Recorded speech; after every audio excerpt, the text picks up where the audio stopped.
द्वारे फोन करून एवढं मला राहावंच नाही. उत्सुकता होती की प्राथमिक वर्ग म्हणजे काय असेल आणि त्यात म्हणजे आणि त्यांनी अनुभवातून थोडं हायलाइट्स दाखवले मॅच बघितल्यावर हायलाइट्स बघतो तसं त्यांनी हायलाइट्स सांगितले की तर आणि मग मला बिलकुल राहावंच नाही. मी लगेच गुगलवर गेलो आणि कसं कसं अप्लाय करायचं ते विचारलं अजून एक दोन लोकांना आणि कळालं की पूर्ण महाराष्ट्रातले राजकीय गरजे झाले जातात आणि त्याला काही भेटणार नाही. तेवढ्यात प्रशांत सरांनी पीडीएफ पाठवलं की संभाजीनगरमध्ये आहे अजून प्राथमिक वर्ग बाकी आणि संभाजीनगरला मला करायचं. तर मी पण सरांना कॉल केला आपल्या इथून परवानगी न्यावी लागते. तशी मला कडून पत्र मिळालं की मी डॉक्टर विशाल झा राहुल दिवस आम्ही जाऊन प्राथमिक वर्ग तिथे करा आणि एकदम सुरुवातीपासून असं जास्त लांब नाही जाणार थोडंसं मी पण हायलाइट्स देईल म्हणजे तुम्हाला पण भविष्यात कधी आला योग करायचा तर तो स्पॉयलर्स नको सांगायला असेल. तर मी गेलो तिथे आणि मग गणवेश पीडीएफ मध्ये असं लिहिलं असतं की कसं आपल्याला काय काय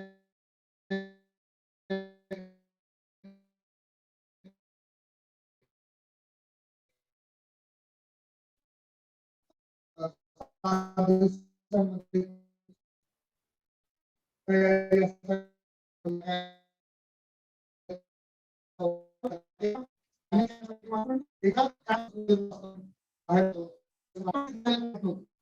गेल्यानंतर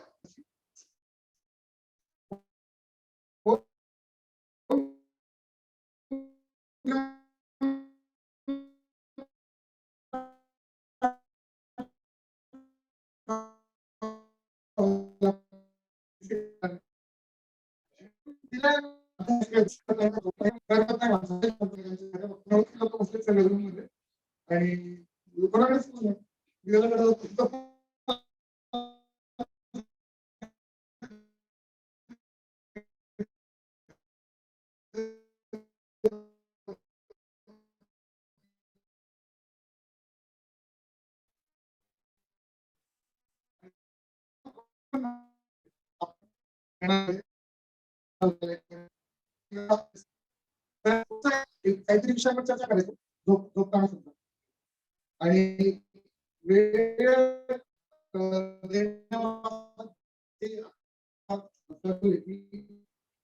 तिथे असा परिचय आमच्याकडे बालवाडीचे पहिली दुसरीला सोबत असलेल्या मित्रात त्यांनी परिचय दिला त्यांनी ती शाळा सांगितली जी मी सांगितली आणि मग आम्ही एकमेकांना बॅच विचारली तर आमची बॅच पण सेम होती आणि ती पण म्हणजे संघ शाळा होती आणि त्यामुळे म्हणजे मला संघाचा परिचय कुठं आम्ही सांगत होतो.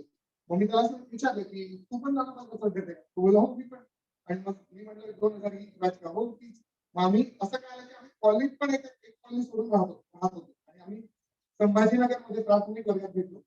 तर आम्ही तिथून मग आम्हाला जे शिकवण्यात आलं की आपल्याला वेळ द्यायचा आपल्याला शाखेत स्वतः जायचंय पण जर आपण प्रशिक्षण घेतलं तर शाखा आपल्याला सुरू करायची. मग आम्ही तेव्हाच ठरवून टाकलं की आपल्याला या एवढ्या वर्षानंतर परत आपण जिथे राहतो तिथे या ठिकाण पण निश्चित केलं की या ठिकाणी जाऊन आपल्याला शाखा करायची.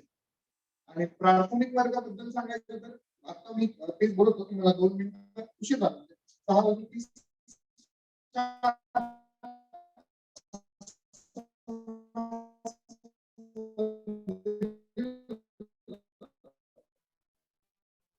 आणि 6:35 आणि त्याच्याबरोबर आम्हाला जे काही सांगितलं गेलं जे बौद्धिक सांगितलं गेलं त्यावरून मला असं वाटतंच आणि मी स्वतः असं वाटतं की 30 सेकंद एखाद्या कार्यक्रमाला समजता पण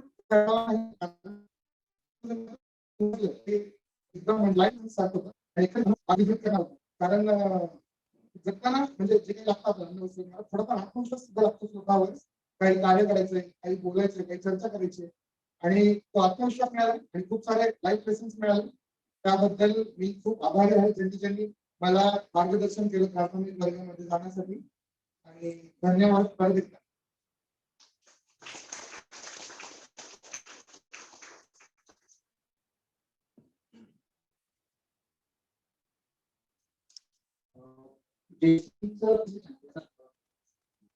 सत्कार करण्यासाठी मी माननीय दीपक शाळा यांना आमच्या आमंत्रित करतो. दीपक हे मुंबई नगराचे सहकार्य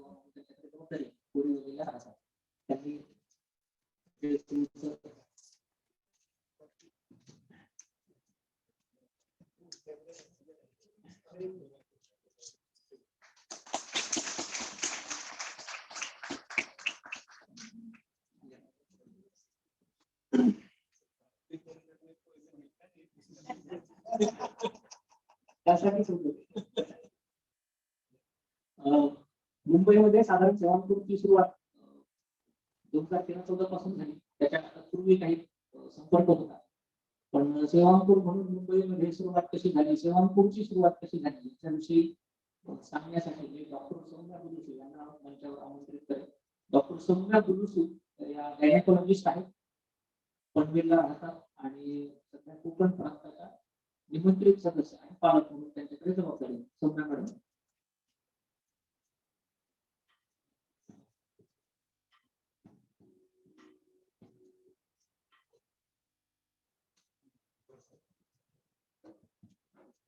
नमस्ते सभी को। आज तो ऑलरेडी पता चल गया है कि हम सब यहाँ पे इकट्ठा हुए हैं ऐसे हमें कार्यकर्ताओं को सम्मानित करने के लिए, उन्हें जानने के लिए, पहचानने के लिए, जिन्होंने बहुत सारा समय सेवांपुर के लिए दिया है और आगे भी देते रहेंगे, नए नए ऊंचाइयों तक लेके जाते रहेंगे। तो इसीलिए हम तो ये सब जानते हैं कि मेडिकेवर हॉस्पिटल जो हुआ था शुरू, वो 1989 में हुआ था। सिर्फ 7 डॉक्टर ने शुरू किया था और हेडगेवार हॉस्पिटल के डॉक्टर्स का जो सेवा भाव है उन्हें आगे स्प्रेड करना था मेडिकल स्टूडेंट्स में। उन्हें ये कहना था कि हेडगेवार हॉस्पिटल सिर्फ एक ही नहीं, ऐसे बहुत सारे होने चाहिए पूरे देश भर में, ताकि ये सेवा भाव है कि आगे भी हम सबको बताते रहे और स्प्रेड करते रहे। इसके लिए उन्होंने यही सेवा भाव को आगे बढ़ाने के लिए उन्होंने मेडिकल छात्रों के साथ संपर्क शुरू किया अराउंड 1997 में। ये मेडिकल छात्रों के साथ के साथ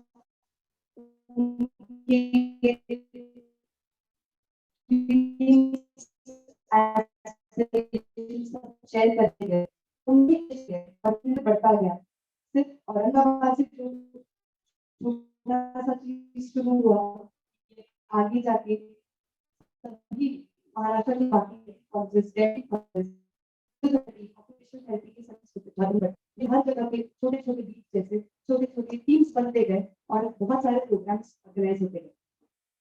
बहुत सारे अलॉन्ग विद जो हमारा सबसे बड़ा हाईलाइट था सेवांपुर का 1 वीक फॉर नेशन, जिसे हम बोलते हैं एक सप्ताह राष्ट्र के लिए। ऐसे around 5 1 week for nation organise किए गए हैं और छठा अभी चल रहे हैं जो मेरे होगा, जिसमें ऑलमोस्ट 300 मेडिकल छात्र पार्टिसिपेट करते हैं। उनके साथ कई सारे कंसल्टेंट्स वगैरह जुड़ते हैं। तो जैसे मैंने कहा, ये प्रोसेस पूरा 1997 में शुरू हुआ, धीरे धीरे कैसे बढ़ता गया। 2006 में इसका नामकरण हुआ, इससे सेवांपुर यानी सेवा के अंकुर या सेवा के बीज ऐसा नाम दिया। 2014-15 में सेवांपुर मुंबई की टीम बनी। उस टीम में सबसे पहले जो सदस्य थे उनसे आज हमारे स्टेज पे है डॉक्टर रोहित गुप्ता जी। मुंबई टीम का सबसे ज्यादा पार्टिसिपेशन हुआ कोविड के समय में, जो कम्युनिटी स्क्रीनिंग कैंप्स आयोजित किए गए उनमें ऑलमोस्ट 117 मेडिकल स्टूडेंट्स ने पार्टिसिपेट किया,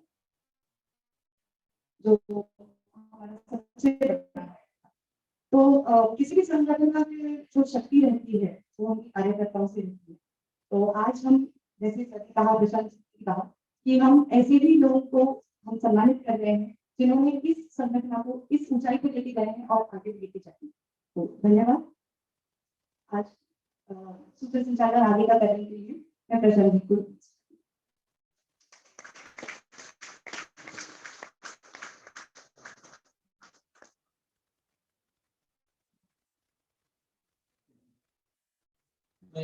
बात करूं इसके आगे और एक अनुभव कथन होने वाला है, परिचय करा देता। डॉक्टर विशाल झा।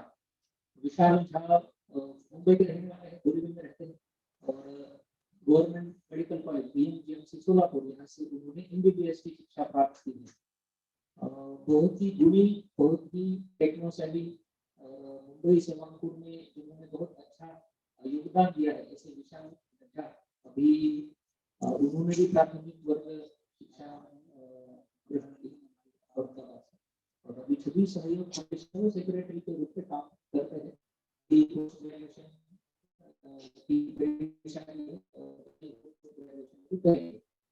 विशाल झा उन्होंने प्राथमिक शिक्षा को किया है, तो उसका अनुभव कथन करने के लिए विशाल जी को आमंत्रित करता हूँ।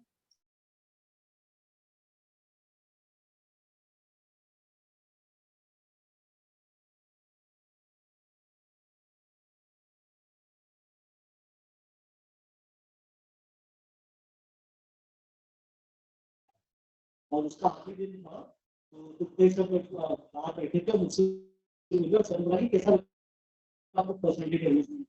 तो मेरा पर्पस सर के साथ ऐसा एक्सपीरियंस था that you can be also. मैं सर से to be honest I did not मतलब I was not very fit by the intellectual stuff that was going on. मेरे को लगा कुछ और बेटर हो सकता था, उतना नहीं हुआ इंटेलेक्चुअल। तो वो कंसेप्ट थोड़े से नोन थे, बट काफी लोग को अच्छा लगा और मुझे इतना ज्यादा पर्सनली अट्रैक्ट नहीं किया। और फिर मेरे को था कि अच्छा ये होता है श्रीरामपुर में, तो फिर may be this is not the right place for me, so I should look for something else. But उस वक्त सर ने मेरे को एक लाइन बोला था कि whatever I have achieved in life, that is primarily because I know how to work with most of the general people. मैं 95% जो भारत का समाज है उनके साथ काम करना जानता हूँ, उनको समझता हूँ, उसके लिए ये तो वो बात मुझे हिट हो गई। और जैसे मैं शिवांकुर के साथ रहा तो वो चीज मुझे मालूम पड़ा। जब मैं इसमें गया, जब मैं प्राथमिक शिक्षा वर्ग में गया, मैं सबसे पहले दिन वही देखा कि काफी अलग अलग टाइप के लोग हैं, काफी अलग अलग बैकग्राउंड के लोग हैं। मैं सबसे पहले कोशिश किया फर्स्ट डे से कि जब नाश्ता करने जा रहे खाते हैं, ये भी प्रोफेसर से डॉक्टरेट टेक्नोलॉजी है कि आप हर बार अलग अलग जन के साथ बात कीजिए, तो क्या मुझे बहुत अलग अलग बैकग्राउंड से मिली। जैसे एक साथ एक जन हमारे साथ राम जी जो 42 इयर्स के थे, उनकी बेटी थी 9 इयर्स की, वो अपना गाड़ी चला के साथू में काम भी करते, अपना गाड़ी भी चला के घर भी संभाल रहे, घर चलाने में क्या दिक्कत आ रहा है वो सब वो हमें बता रहे थे। एक जन थे जिसके पापा मम्मी, पापा बचपन से डिसेबल्ड है, मम्मी भी नहीं हो सकती, बचपन से वो अर्न कर करके अपने फैमिली को संभाल रहे हैं। कोई एमबीए किए थे, कोई चाइल्ड डेवलपमेंट में वर्क करते, ये सब चीजों का मुझे बहुत ऐसे अलग मालूम। एक बार और अगर तुप्पे सर से बात हो, तुप्पे सर ने मेरे को हमेशा बोलते कि आपको एक डिसाइड करना चाहिए कि what is the amount of money that you need to sustain your life. तो सर ने मुझसे पूछा था, मेरे मन में आया था, मैं शायद सर को बोला भी था कि अच्छा मंथली 1.5 to 2 लाख तो मिनिमम लगेगा। और वहां पे जाके जो मेरे बेस्ट फ्रेंड बने थे, तेलुगु के नितिन सालू थे, वो औरंगाबाद के ही है, तो वो संरचना में इतना काम करते ऐसे लॉयर थे, तो बहुत अच्छा वो करते होंगे। मैं पूछा ऐसी कि एक स्टाइपेंड कितना, बोला 5000। मतलब 5000 में भी यह इंसान कर रहे हो, मैं किसी के साथ मिनिमम 1.5 लाख होगा तब तो कुछ शुरू कर सकते, जो काफी आई ओपनिंग था। तो मैं इन्वेस्ट करता हूँ स्टॉक मार्केट में, तो अगर आप लोग कोई करते हो तो उसमें एक सेंसेक्स होता है, that is the top 50 companies of the year, है ना। तो वो सेंसेक्स और सन में मुझे बहुत सारी सिमिलैरिटीज दिखती है, जैसे कि एक जॉर्ज जॉर्ज टेलर का एक बुक भी, सेंसेक्स और सन में क्या सिमिलरिटी है। सेंसेक्स अगर आप एक ले लीजिए, उसमें आपको banking stocks, technology stocks, farming stocks, agriculture stocks, ये सब अलग अलग टाइप के स्टॉक्स मिलते हैं। तो सम में आप एक सम में जाएंगे तो आपके लाइफ के सारे प्रॉब्लम्स एक चीज से सॉल्व हो जाते हैं। एक बुक भी है the one thing by George Taylor, मैंने पढ़ा नहीं है, बट उसका संक्षिप्त में शायद ये है कि डू दैट वन थिंग जो आपके 80% काम को पूरा कर देगा या उसको अननेसेसरी बना। To elaborate on this, अगर आपको आपका एनाटॉमी फिजियोलॉजी मेरे जैसा और आपको और फिट होना है, आप संग में चले जाइए, सुबह 2 घंटा, शाम को 2 घंटा लोग आपको ग्राउंड पे काम कराते हैं, अपने आप आपका खासा एनाटॉमी फिजियोलॉजी है ना। बीच में वो दो पीरियड के बीच में पानी मांगने, एक भी बोला कि पानी पीना है, बोला ज्यादा प्यास लग रही है क्या, मैंने बोला हाँ ज्यादा प्यास लग रही है, बोला जरूरत है, बोला कि अभी ठीक है तो अगले सिखा के बाद दे दीजिए। इस टाइप का आपके ट्रेनिंग होता है। आपको अगर सामाजिक काम करना है तो चाहे सामाजिक समरसता हो, एजुकेशन हो, हेल्थ हो, ईच एंड एवरीथिंग, मतलब एक एक काम को 2-2 महीना भी देंगे तो फिर आपका जीवन कम पड़ जाएगा, इतना सारा वो चीज। तो to do anything in your life, if you want a direction, if you want good support, if you want anything, आप एक संघ ज्वाइन कर लीजिए and that will solve all of your. तो उसके लिए वो सेंसेक्स संघ और वन थिंग वाला कंसेप्ट है। Thank you.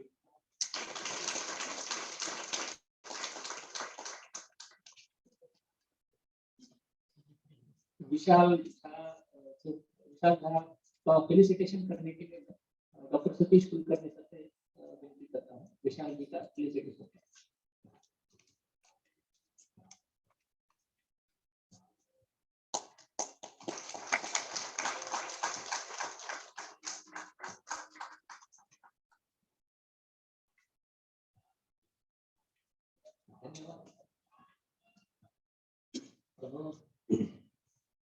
विशाल और जयसिंह के अनुभव कथन के बाद हम अपने तीसरे कार्यकर्ता के पास जाएंगे।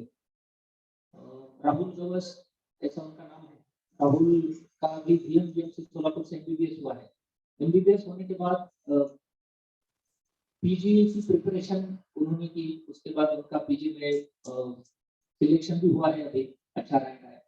और पीजी कि एंट्रेंस के बाद सिलेक्शन होने तक का जो समय है लगभग 4 महीने समय था।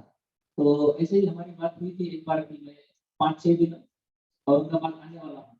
तो हमने कहा कि आ जाओ, हम आपकी 5-6 दिन की व्यवस्था कर देंगे।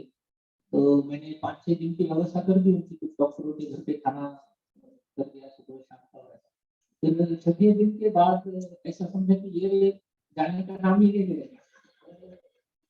तो एक अच्छा अनुभव था हम सभी सेवापुर के कार्यकर्ताओं के लिए। तो उस 6वें दिन से लेकर लगभग 3.5 महीने आगे वो संभाजी नगर में रहे। संभाजी नगर में परिवार रुग्णालय में रहे, वहाँ के सभी डॉक्टरों से मिले, इंटरेक्शन किया, सभी परिवार रुग्णालय से एसोसिएटेड जो सामाजिक प्रकल्प थे उनका उन्होंने दर्शन किया और सेवापुर में बहुत अच्छा कंट्रीब्यूशन उन्होंने दिया। पश्चिम महाराष्ट्र में विस्तार के तौर पर वो 7 दिन गए। वहाँ पे नासिक के मेडिकल कॉलेजेस में उन्होंने संपर्क किया, वहाँ पे कुछ कार्यक्रम दिए और ऐसा उन्होंने पुणे में भी प्रवास किया। तो इतना 4 महीने का समय देने के बाद अभी एडमिशन जब आया तभी वो वहाँ से निकल पड़े। तो ऐसे उन्हीं कार्यकर्ता जो जिन्होंने 4 महीने सेवापुर के लिए थे, तो मैं उनको कहूँगा कि यहाँ पे आके उसका अनुभव करना चाहिए। 4 महीने में उन्होंने क्या अनुभव किया।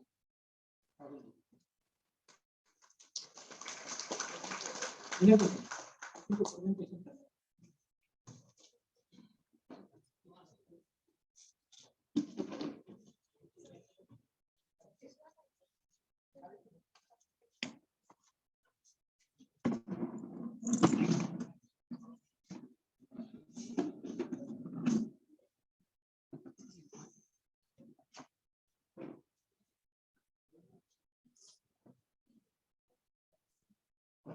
सभी को मेरा नमस्कार।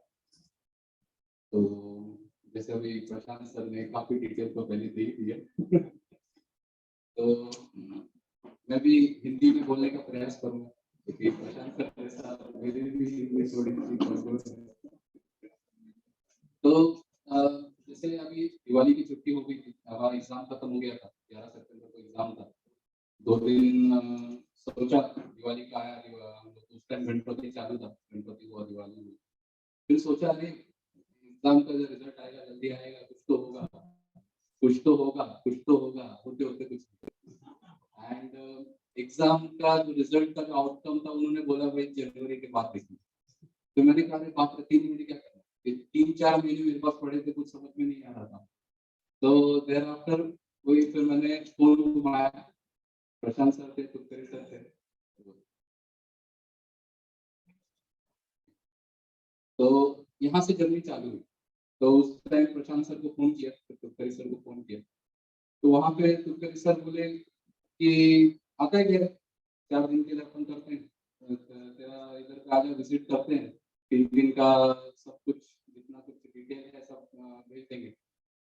मैंने बोला ठीक है मैं आता हूँ, मुझे क्या कोई प्रॉब्लम नहीं। एंड बस्ता पैक किया, आ गया, आया हेडगेवार रुग्णालय में, उधर एकदम ऐसा व्हाट्सएप में प्रशांत सर ने पहले ही सब भेज के रखा, इतने से इतने बजे इसके घर, इतने से इतने बजे ये, इतने से इतने बजे। सो एज यूजुअल हमारा सेवांपुर का जो है उसके अकॉर्डिंगली टाइम मैनेजमेंट के अकॉर्डिंगली पूरा जो 4 दिन था प्रॉपरली एकदम मजे में गए। फिर चौथा दिन खत्म हुआ, उसके बाद अब क्या करना, अब तो हो गया जिसके लिए आए थे। फिर तभी संघ का प्राथमिक शिक्षण था, फाइनल ईयर में मुझे प्राथमिक शिक्षण करना था। तो प्राथमिक शिक्षण के लिए उस समय और थोड़ा सा एग्जाम वगैरह की वजह से वहाँ पे कर नहीं पाए। तो प्राथमिक शिक्षण कैसे क्या करें, तो फिर उस टाइम तुक्करी सर को पूछा तो उन्होंने बोला क्या ऐसा ऐसा है। फिर थोड़ा सा ये करना यहाँ पे चल रहा है हमारा, तो कोकण प्रांत से तुम तो इधर के हो, सोलापुर के हो, तो वहां से नहीं हो सकता। फिर सिंधुदुर्ग के हो तो वहां पे भी नहीं होगा, सब जगह बुक हो गया। जैसे जय सिंह देशमुख जैसी मेरी भी हालत थी, अभी क्या करूं। तो फिर तुक्करी सर ने बोला अरे टेंशन करते हैं।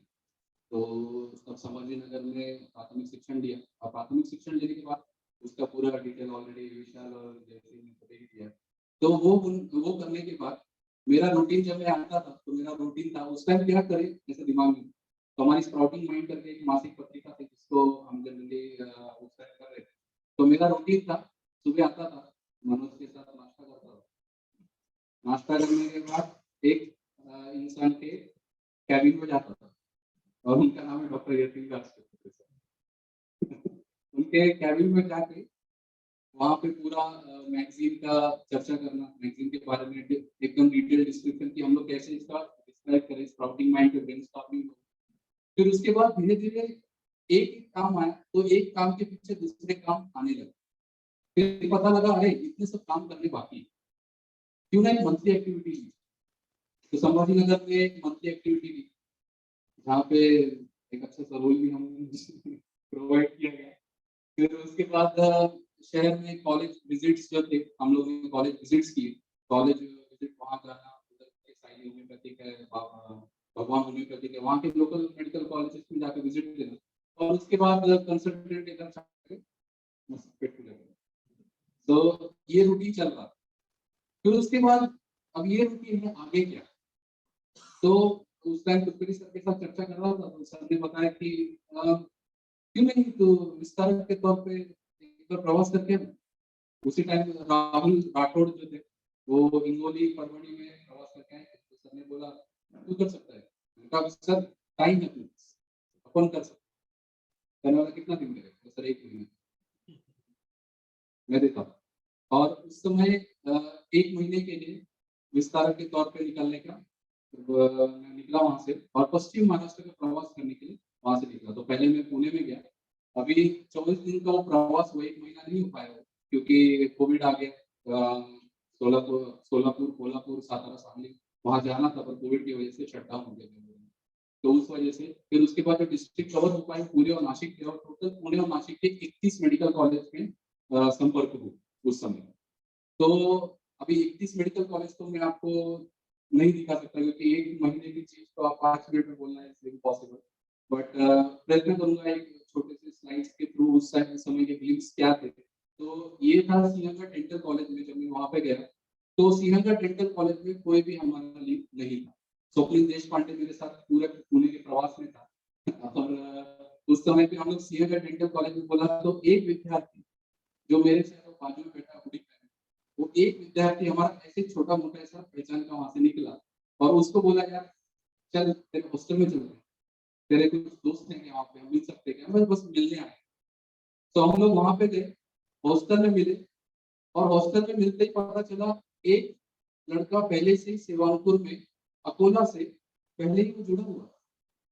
फिर क्या था, नई चीज सीखने को मिली, उसको पकड़ा और उसके माध्यम से सबको बता दिया। उसी ने अपना एक्सपीरियंस शेयर कर दिया।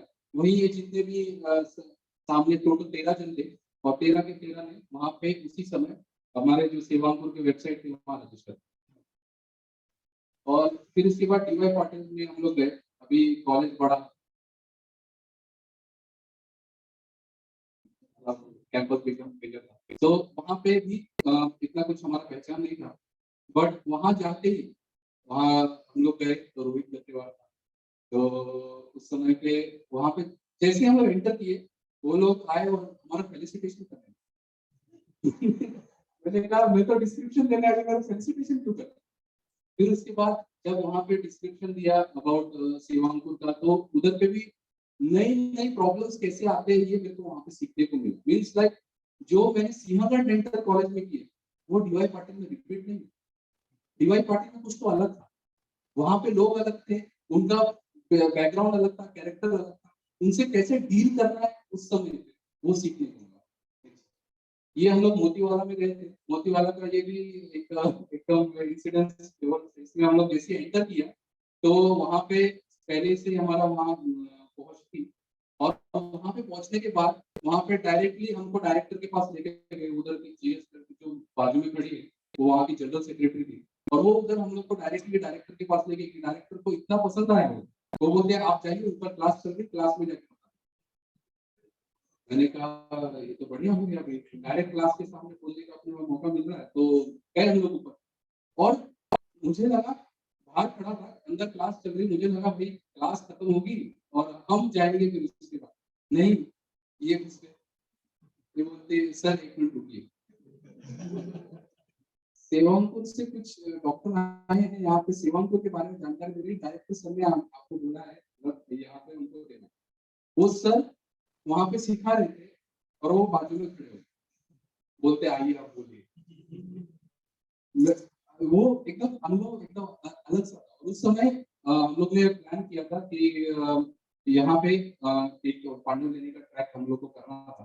तो उस समय हम लोग ने बोला कि पांडव लेने का ऐसा ट्रैक हो, और इसके माध्यम से हम लोग ने बताया कि सेवांकुर ये क्या है, इसका डिस्क्रिप्शन, मतलब इतने कॉलेज में जा चुका था कि सेवांकुर ये क्या है, ये इसके लिए सिर्फ 15 मिनट और एक छात्र इतना मिल जाए वो कॉलेज अपना। तो उस समय इतना कॉन्फिडेंस उस चीज से बूस्ट हुआ, और ये पहले कभी नहीं था। पहले मैं सोचता था कि अपन को सब मिल चुका है, अपन को सब आता है, पर जब ये यहाँ पे जाके देखा, उस शेल को फोड़ा, तो पता चला अरे इसके ऊपर तो पूरा ब्रह्मांड भरा पड़ा है। We have to learn, we learn each and every day, and that's what I learned from this college. और यहाँ पे अच्छी बात ये थी कि उस समय जो बाजू में सुन रहे थे जो कंसल्टेंट थे, वो डॉक्टर, उनको वो बात इतनी पसंद आ गई, वो बाद में मेरे को बाजू में लेके जाते हैं, आप मुझे भी आपके साथ काम करना है, ये मेरा कार्ड, आप बताइए कब क्या कैसे बात करें। तो कार्ड दिया, सर को दे दिया, सर आपसे कांटेक्ट करेंगे, उनको बताया, वहां से निकला। और ये जितनी भी क्लास है, ये 82 की बैच थी, मतलब एक एक्चुअली टोटल 120 के ऊपर इनका सीट 82 उस दिन प्रेजेंट थे। 82 के 82 ने पांडव लेने के ट्रैक के लिए रजिस्टर किया, पर प्रॉब्लम ये हो गया कि हमारे पास ले जाने के लिए बस नहीं थी उस समय। इतने शॉर्ट टाइम में इतना बड़ा कार्यक्रम ऑर्गेनाइज करना इज नॉट पॉसिबल। तो उस समय हम लोग ने बोला आप जितने आ सकते हैं अपने व्हीकल से आ सकते हैं, आ जाइए। तो इनके में से कुछ 11 लोग वहां उस समय आए। नेक्स्ट, ये था सब कुछ शुंगी में, इसका भी ये था। कल एग्जाम है इन बच्चों सेम वैसे डायरेक्टर के थ्रू हम गए, प्रिंसिपल ने हम लोग को बोला इन बच्चों के एग्जाम थे, ये बच्चे वहां पर बैठे गए। तो वहां पे बैठने के बाद उन लोग ने वहां पे बोला, मैंने उनको जाते ही पहले बोल दिया, उनके किसी दर्द पे हाथ रख दिया। मैंने बोला मुझे पता है तुम्हारा एग्जाम है और तुम लोग के शक्ल पे बात करोगे, पर मैं तुम्हें तुम्हारा कोई ज्यादा वक्त नहीं दूंगा। I will take only your 10 minutes, क्या आप देरी को दे रहे हैं। इस क्वेश्चन से मैंने चालू किया और 10 मिनट मैंने उनके लिए, और 10 मिनट में ही डिस्क्रिप्शन थी। पीछे से फिर क्या हुआ, जो थोड़े से रहते ना back benchers, they started commenting कि अरे बस बस टाइप में। तो उस समय पे भी वो इफेक्टिव अपना सेवांकुर का इफेक्ट कैसे दिखाया जाए, वो उस समय सीखने को मिला कि how to present yourself at that moment of time. कि वो लोग बोल रहे कि अरे बस कर। पर उसके बाद भी, क्योंकि इसमें से जो मैक्सिमम बच्चे जो आए थे पांडव लेने के ट्रैक, वो इस कॉलेज में से आए थे। वो अपना एग्जाम खत्म करने के बाद उस ट्रैक में उस दिन शामिल हुए थे। नेक्स्ट, फिर हम लोग भारतीय विद्यापीठ में गए। भारतीय विद्यापीठ में एक बहुत ही मजा किस्सा ऐसा था कि 0 कॉन्टैक्ट। मैंने उस समय कॉल किया था मनोज को, मनोज ने बोला हाँ 3 कॉन्टैक्ट है। मैंने बोला बहुत बढ़िया, 3 कॉन्टैक्ट है तो अपना काम हो गया। अपन को सिर्फ एक कॉन्टैक्ट चाहिए रहता है। पहला कॉन्टैक्ट लगाया आउट ऑफ सर्विस, दूसरा कॉन्टैक्ट कोई तो रिक्शा वाला होता है तीसरा कॉन्टैक्ट था वो उधर पे काम ही नहीं कर, तो मतलब वो पहले उधर पे था और वो उस समय अभी वो काम नहीं करता। तो फिर बोला अब तो निर्भर के समाटा हो गया, यहाँ तो कुछ भी नहीं व्हाट टू डू। तो उस समय हम लोगों ने ये सोचा कि ठीक है अभी हमारे पास कुछ नहीं है इस कॉलेज में, पर हमें करके तो जाना है। बोलना का पैसा देके आए यहाँ पे वसूल के हो जाए, तो कुछ तो करना। तो फिर सोचा ठीक है अपन को डायरेक्टली अंदर नहीं पता, बाहर के तो कुछ पता होंगे। फिर ऐसे निकालते निकालते एक बच्चे का कांटेक्ट नहीं, और उसके उस बच्चे का जो फादर थे वो यहाँ के एचआर डिपार्टमेंट में काम करते थे, विद्यापीठ के एडमिनिस्ट्रेशन में काम करते थे।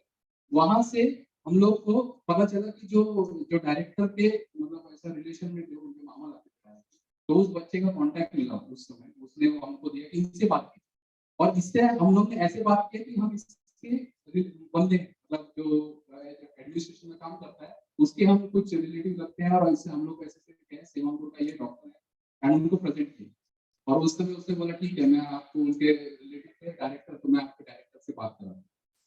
ऐसा करते करते करते करते विद इन 15 मिनट्स हम डायरेक्टर के केबिन में बैठे, और डायरेक्टर जी आए, हम लोग को ऐसा पूछा, उन्होंने चाय वाय पी, हम लोग को पूछा हाँ सेवांकुर पूरा डिस्क्रिप्शन दिया एंड ये सिर्फ बहुत अच्छा चीज है, बहुत अच्छा चीज है।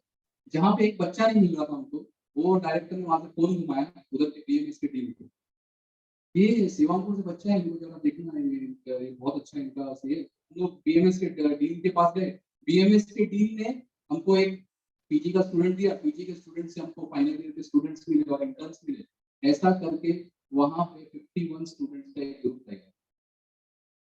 It just happened in a day, पूरा ओला का पैसा वसूल। Next. तो ये था सेवा संघ में, यहाँ पे तो काफी सब चीज मतलब निवान था, कुछ भी प्रॉब्लम नहीं था। यहाँ पे हम लोग गए, यहाँ पे डिस्क्रिप्शन दिया, फर्स्ट ईयर के सारे बच्चे सेवांकुर के बारे में कुछ नहीं जाने, कुछ भी नहीं आए थे, पर उनको इतना पसंद आया। एक ये जो ऑरेंज में दिख रही है, ये कोटा में पढ़ने, कोटा से है ये लड़की, और उसको सेवांकुर इतना अच्छा है, बोलने कि मैं सर होने के बाद, बीएमएस होने के बाद मैं कोटा में शिफ्ट होंगी तो वहां पे सेवांकुर का काम कर सकती हूँ। तो बिल्कुल कीजिए, सेवांकुर भारत जो नाम है। तो यहाँ पे ये चीजें थी, ये केवीएल डेंटल कॉलेज में हुआ था। यहाँ पे हम लोग जब वहां गए, उस कॉलेज में गए, तो उस कॉलेज में जाने के बाद बैठने की कोई जगह नहीं, क्योंकि वहां कोई कैंटीन नहीं। तो हमने बोला कि पार्क है, तो पार्क था, इवनिंग का टाइम था, उन्होंने यहाँ पे बच्चे आए, तो व्हाट वी डिसाइडेड कि एकदम इवनिंग का शांत माहौल है, let's have a meditation session. तो उस समय 15 मिनट का एक मेडिटेशन सेशन किया। उसके बाद बच्चे वर लाइक प्रोएक्टिव, जो उनको बताया जा रहा था वो एकदम, हाँ ये सेवांकुर का हमको रजिस्टर करने कैसे जाएंगे, वन वीक नेशन कैसे जाएंगे, मतलब मुझे बताने की जरूरत ही नहीं पड़ रही, मैं बोलता था उनसे हाँ हाँ हाँ, चलो इट्स लाइक दैट। तो यहाँ पे हम लोग ने इन द गार्डन हम लोग ने बैठ के इस पे, यहाँ पे हम लोग ने सेवांकुर के बारे में बताया। ये लास्ट का गोखले फिजियोथेरेपी लास्ट डे था, हमको नहीं पता है फिजियोथेरेपी कॉलेज एक्सिस्ट भी करता है, सेवांकुर के रेडार में था भी, किसी को पता भी नहीं, पता चला कि एक ऐसा फिजियोथेरेपी का कॉलेज है, डॉक्टर जयेश ऑर्थो के सर्जन थे, वहाँ पे उन्होंने कॉल किया और उन्होंने बताया ऐसा एक कॉलेज है, मैं वहाँ पे अभी विजिटिंग लेक्चरर के तौर पे जाता हूँ, फिजियोथेरेपी का कॉलेज आप जा सकते हैं, आपके पास टाइम है। तो हमने बोला टाइम तो नहीं है, जाने का समय आ चुका है, ठीक है, पर अपना है तो एक दिन एक्सटेंड कर सकते हैं। तो इस कॉलेज के लिए एक दिन एक्सटेंड किया और यहाँ पे हम लोग गए, और यहाँ पे जितने भी बच्चे दिख रहे उन्होंने लाइव उसी टाइम पे, मतलब यहाँ पे भी हमारा कोई कांटेक्ट नहीं था उस समय, हम लोग वहाँ पे कोई नहीं दिख रहा था, तो एक ही फ्लोर था, वो कॉलेज एक ही फ्लोर पे था, वहाँ कोई नहीं दिख रहा था, तो एक मैम थी वहाँ पे, तो मैम को पता चला, मैम वहाँ की लेक्चरर थी, मैम से कांटेक्ट के थ्रू हम लोग डायरेक्ट डीन के पास गए। डीन ने बोला रही तो बहुत बढ़िया, जाइए आपके लिए क्लासरूम खुला, और क्लासरूम में गए, सेवांकुर का सब बता दिया, 15 मिनट सफिशिएंट। और इसके बाद यहाँ के जितने भी सारे बच्चे, उनको कॉलेज का नाम नहीं मिल रहा था क्योंकि लिस्ट में था ही नहीं, तो अदर्स में करके उस टाइम सर को मैंने बताया कि ऐसा नाम नहीं पसंद है, तो अदर्स में करके इनका नाम रजिस्टर कर दो, तो बच्चों ने उस तरह से किया। और इनमें से बच्चों ने यहाँ पे जितने भी बच्चे थे उन सब ने पूछा कि उनको 1 वीक फॉर्मेशन में आना, तो ये प्रवास था। ठीक है, तो हम लोग ने फिर क्या किया कि ये अभी फाइनल की स्लाइड्स में आपको ज्यादा बोल, तो ये एक्चुअली इसको दिखाने का पीछे का रिप्रेजेंटेशन ये था, इट्स नॉट अबाउट जेवांकुर, बट इसके पीछे विजन था। हम लोग जितने भी कॉलेज में प्रवास किया, उस कॉलेज के वहां पे ही हम लोग ने प्रमुख डिक्लेयर कर दिया, जिस भी कॉलेज में जाते थे तू प्रमुख है इस कॉलेज का, तू सब करेगा, you will be representing your college, उस समय प्रमुख हो जाते थे। तो उन प्रमुख को हम लोग ने हमारे जो वहाँ पे पुणे के पालक थे डॉक्टर नागनाथ रितेवर सर, तो उनको वहाँ पे नागनाथ सर के साथ डिनर पे बुलाया। नागनाथ सर ने पहले हम लोग को थोड़ी सी ऐसे सुनने में साथ बोल दिया कि हाँ हाँ बाद में देखेंगे, पर हम तो ठहरे, जब मुझे प्रशासन ने थोड़ा मोटिवेट किया, नहीं नहीं लेके आना है तो मैं बोला ठीक है, तो नागनाथ सर हमको 3 को ही पार्टी देने वाले, तो हमने कहा नहीं नहीं, इसको थोड़ा सा, it's not up to us only, let us connect. तो हम लोग ने इसको कनेक्ट किया, और जितने भी कॉलेज हम लोग विजिट किए, वहां से एटलीस्ट एक बंदा जो रिप्रेजेंटेटिव है उसको बुलाया, और फिर वहां पे आके बहुत गपशप हुआ, बहुत आनंद आया, और सब लोग आज भी जुड़े हुए हैं। नेक्स्ट, और ये पांडव नदी का ट्रैक था, मतलब ये तो जो वहां पे गए वही आपको बताएंगे कि कितना सुंदर हुआ। सो दिस इज ऑल अबाउट, मैंने अभी जितना प्रवास किया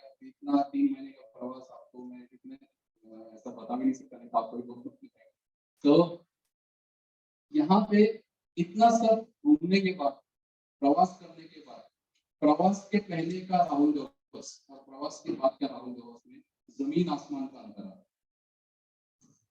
मैं वहां पे गया, मुझे लगता था कि मैं कर लूंगा। उस समय तुक्करी सर के पास भी गया था, क्वेश्चन मार्क लेके गया था, सर कॉलेज में जाऊं तो बोलूं क्या, मुझे नहीं पता। सर ने बोला तू तेरा देख, मुझे मत पूछ। मैंने कहा ठीक है। पता चला वो एक्चुअली मुझे सजेशन दे रहा, दैट वाज द ज्ञान ही पास, तू तेरा देख ले। मैंने मेरा देखा, इसलिए आज मैं मेरा राहुल गवस, नहीं तो आज किसी और का बनाया हुआ Rahul Gawas. So this is what I thought from and karyakarta of Sevankur for this 3 months.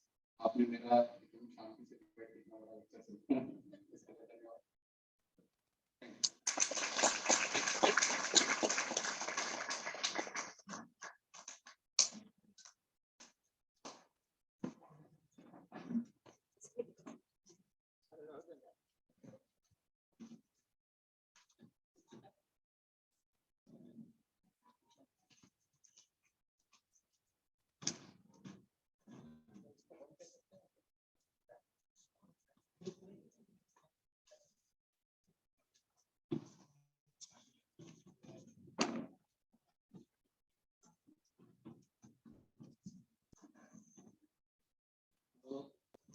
Rahul का इतना इंटरेस्टिंग अनुभव पसंद सुनने के बाद, जहाँ से ये चीज आई है राहुल में, जो एक्सपोजर एंड ये अच्छा संस्कार, वो उनके माता पिता भी हमारे बीच मौजूद है। मैं उनका परिचय करा के देता हूँ। मिस्टर कृष्णा विभोबा बोगस मूलतः डोडामार से रहने वाले हैं, सिंधुदुर्ग जिले में, रिटायर्ड और आर्मी ऑफिशियल है। डोडामार तालुका माजी सैनिक संगठन के अध्यक्ष है। उनकी माता जी रीटा कृष्णा बोगस, she is a homemaker. तो राहुल के माता जी पिताजी यहाँ है। मैं विपिन जी से आग्रह करूंगा उन पूरी पूरी फैमिली का यहाँ पे फेलिसिटेशन करें, उनका सम्मान करें।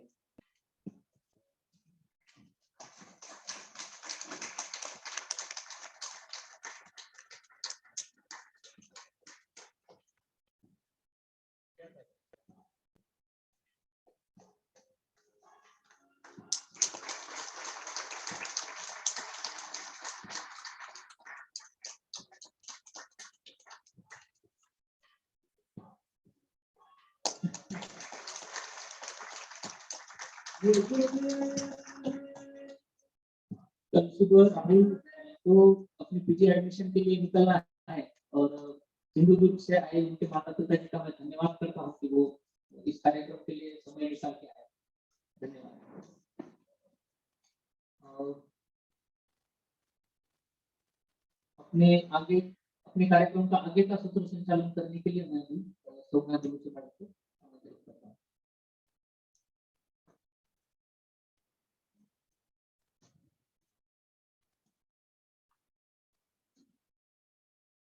ये सब अभी सुनते हुए मुझे ऐसा लग रहा है कि शायद काश मैं भी पीछे चली जाती थी अपने MBBS के डेज में।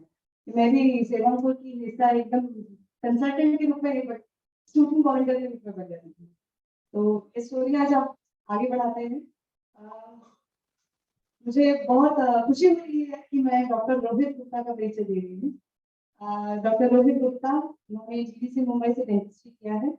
मूलतः यूपी वाराणसी से हैं और अभी मुंबई गोरेगांव में रहते हैं। डेंटिस्ट्री की पढ़ाई के साथ साथ इन्होंने के दो फ्रेंड्स के साथ, दो कलीग्स के साथ सदगुरु की स्थापना की, और जहाँ पे वो 11th स्टैंडर्ड और 12th स्टैंडर्ड के स्टूडेंट्स को कोचिंग देते हैं। तो उनके फेवरेट सर है सबके, बहुत सारे स्टूडेंट्स भी हैं यहाँ पे। यस। और समदृष्टि से इन्होंने प्राथमिक पद शिक्षित है और सेवांकुर से जुड़े हुए हैं 2014-15 से पहली टीम से। और इन्होंने बहुत सारी जिम्मेदारियां पूरी की हैं। सच बोलो तो सेवांकुर मुंबई का एक भी कार्यक्रम ऐसा नहीं है जहाँ पे रोहित गुप्ता का पार्टिसिपेशन ना हुआ हो। तो उनके बारे में, उनके प्रवास के बारे में जानने के लिए मैं आमंत्रित करना चाहूंगी डॉक्टर प्रशांत जी गायकवाड़ सर को। सर प्रशांत गायकवाड़ सर एनेस्थेटिस्ट हैं और रेडियल हॉस्पिटल में काम करते हैं। सेवांकुर के संपर्क प्रमुख की जिम्मेदारी निभाते हैं। Doctor Gaikwad sir.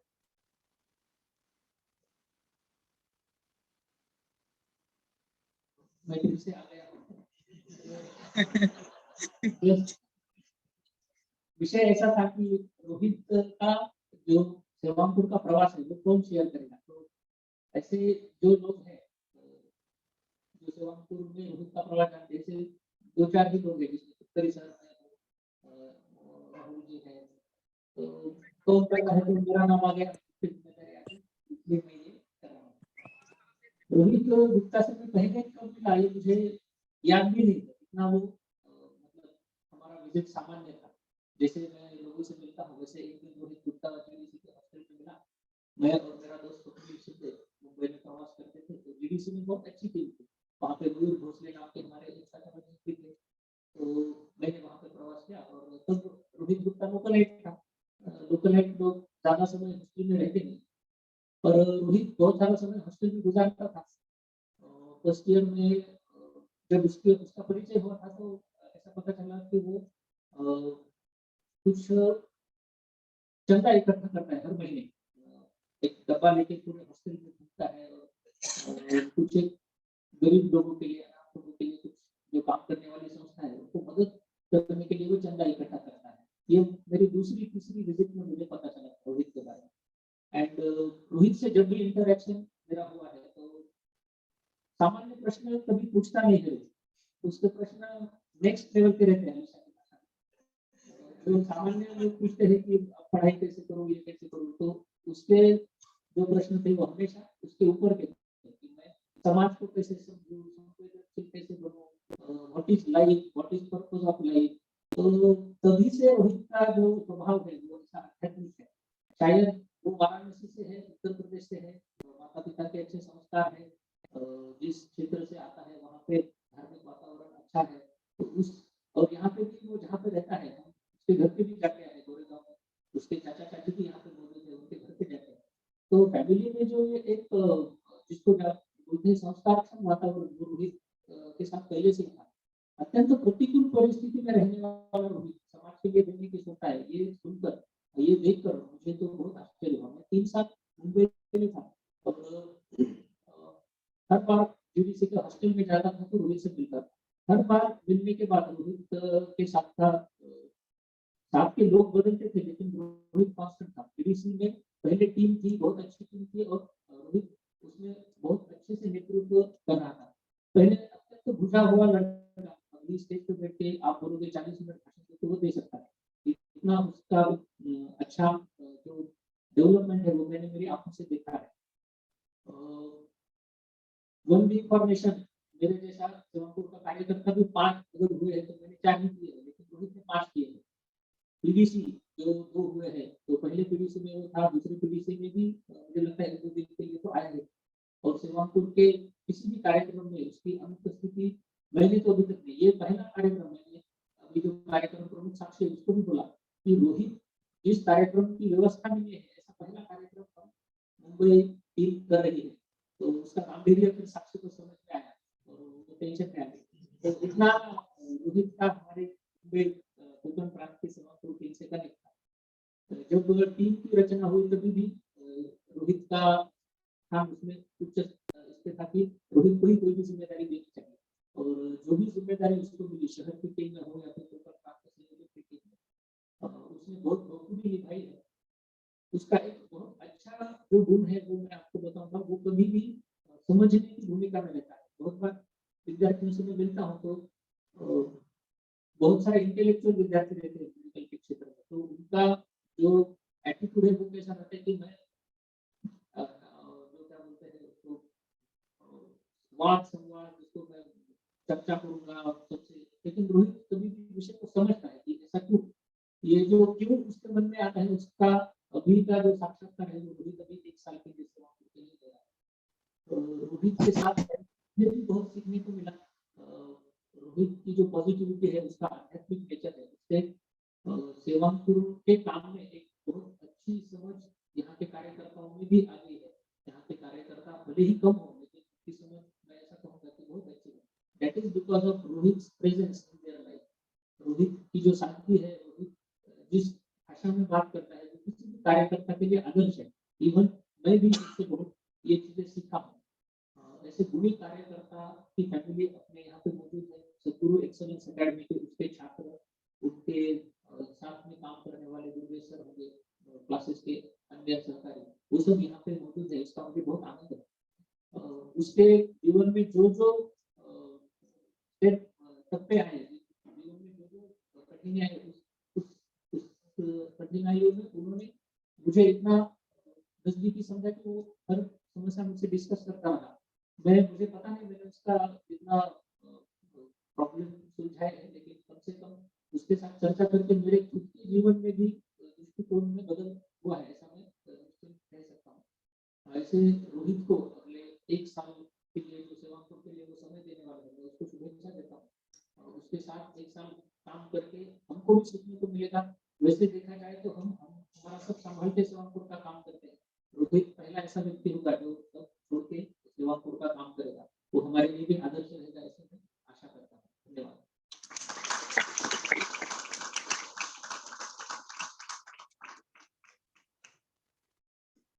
Thank you sir. ये तो थी रोहित की कहानी हमारी जुबानी। अभी हम सुनते हैं वो क्या कहते हैं, उनको कहाँ से मिलती है प्रेरणा, उनको कहाँ से मिलता है प्रोत्साहन। तो मैं इनवाइट करना चाहूंगी डॉक्टर रोहित गुप्ता को आगे अभी स्टोरी करने।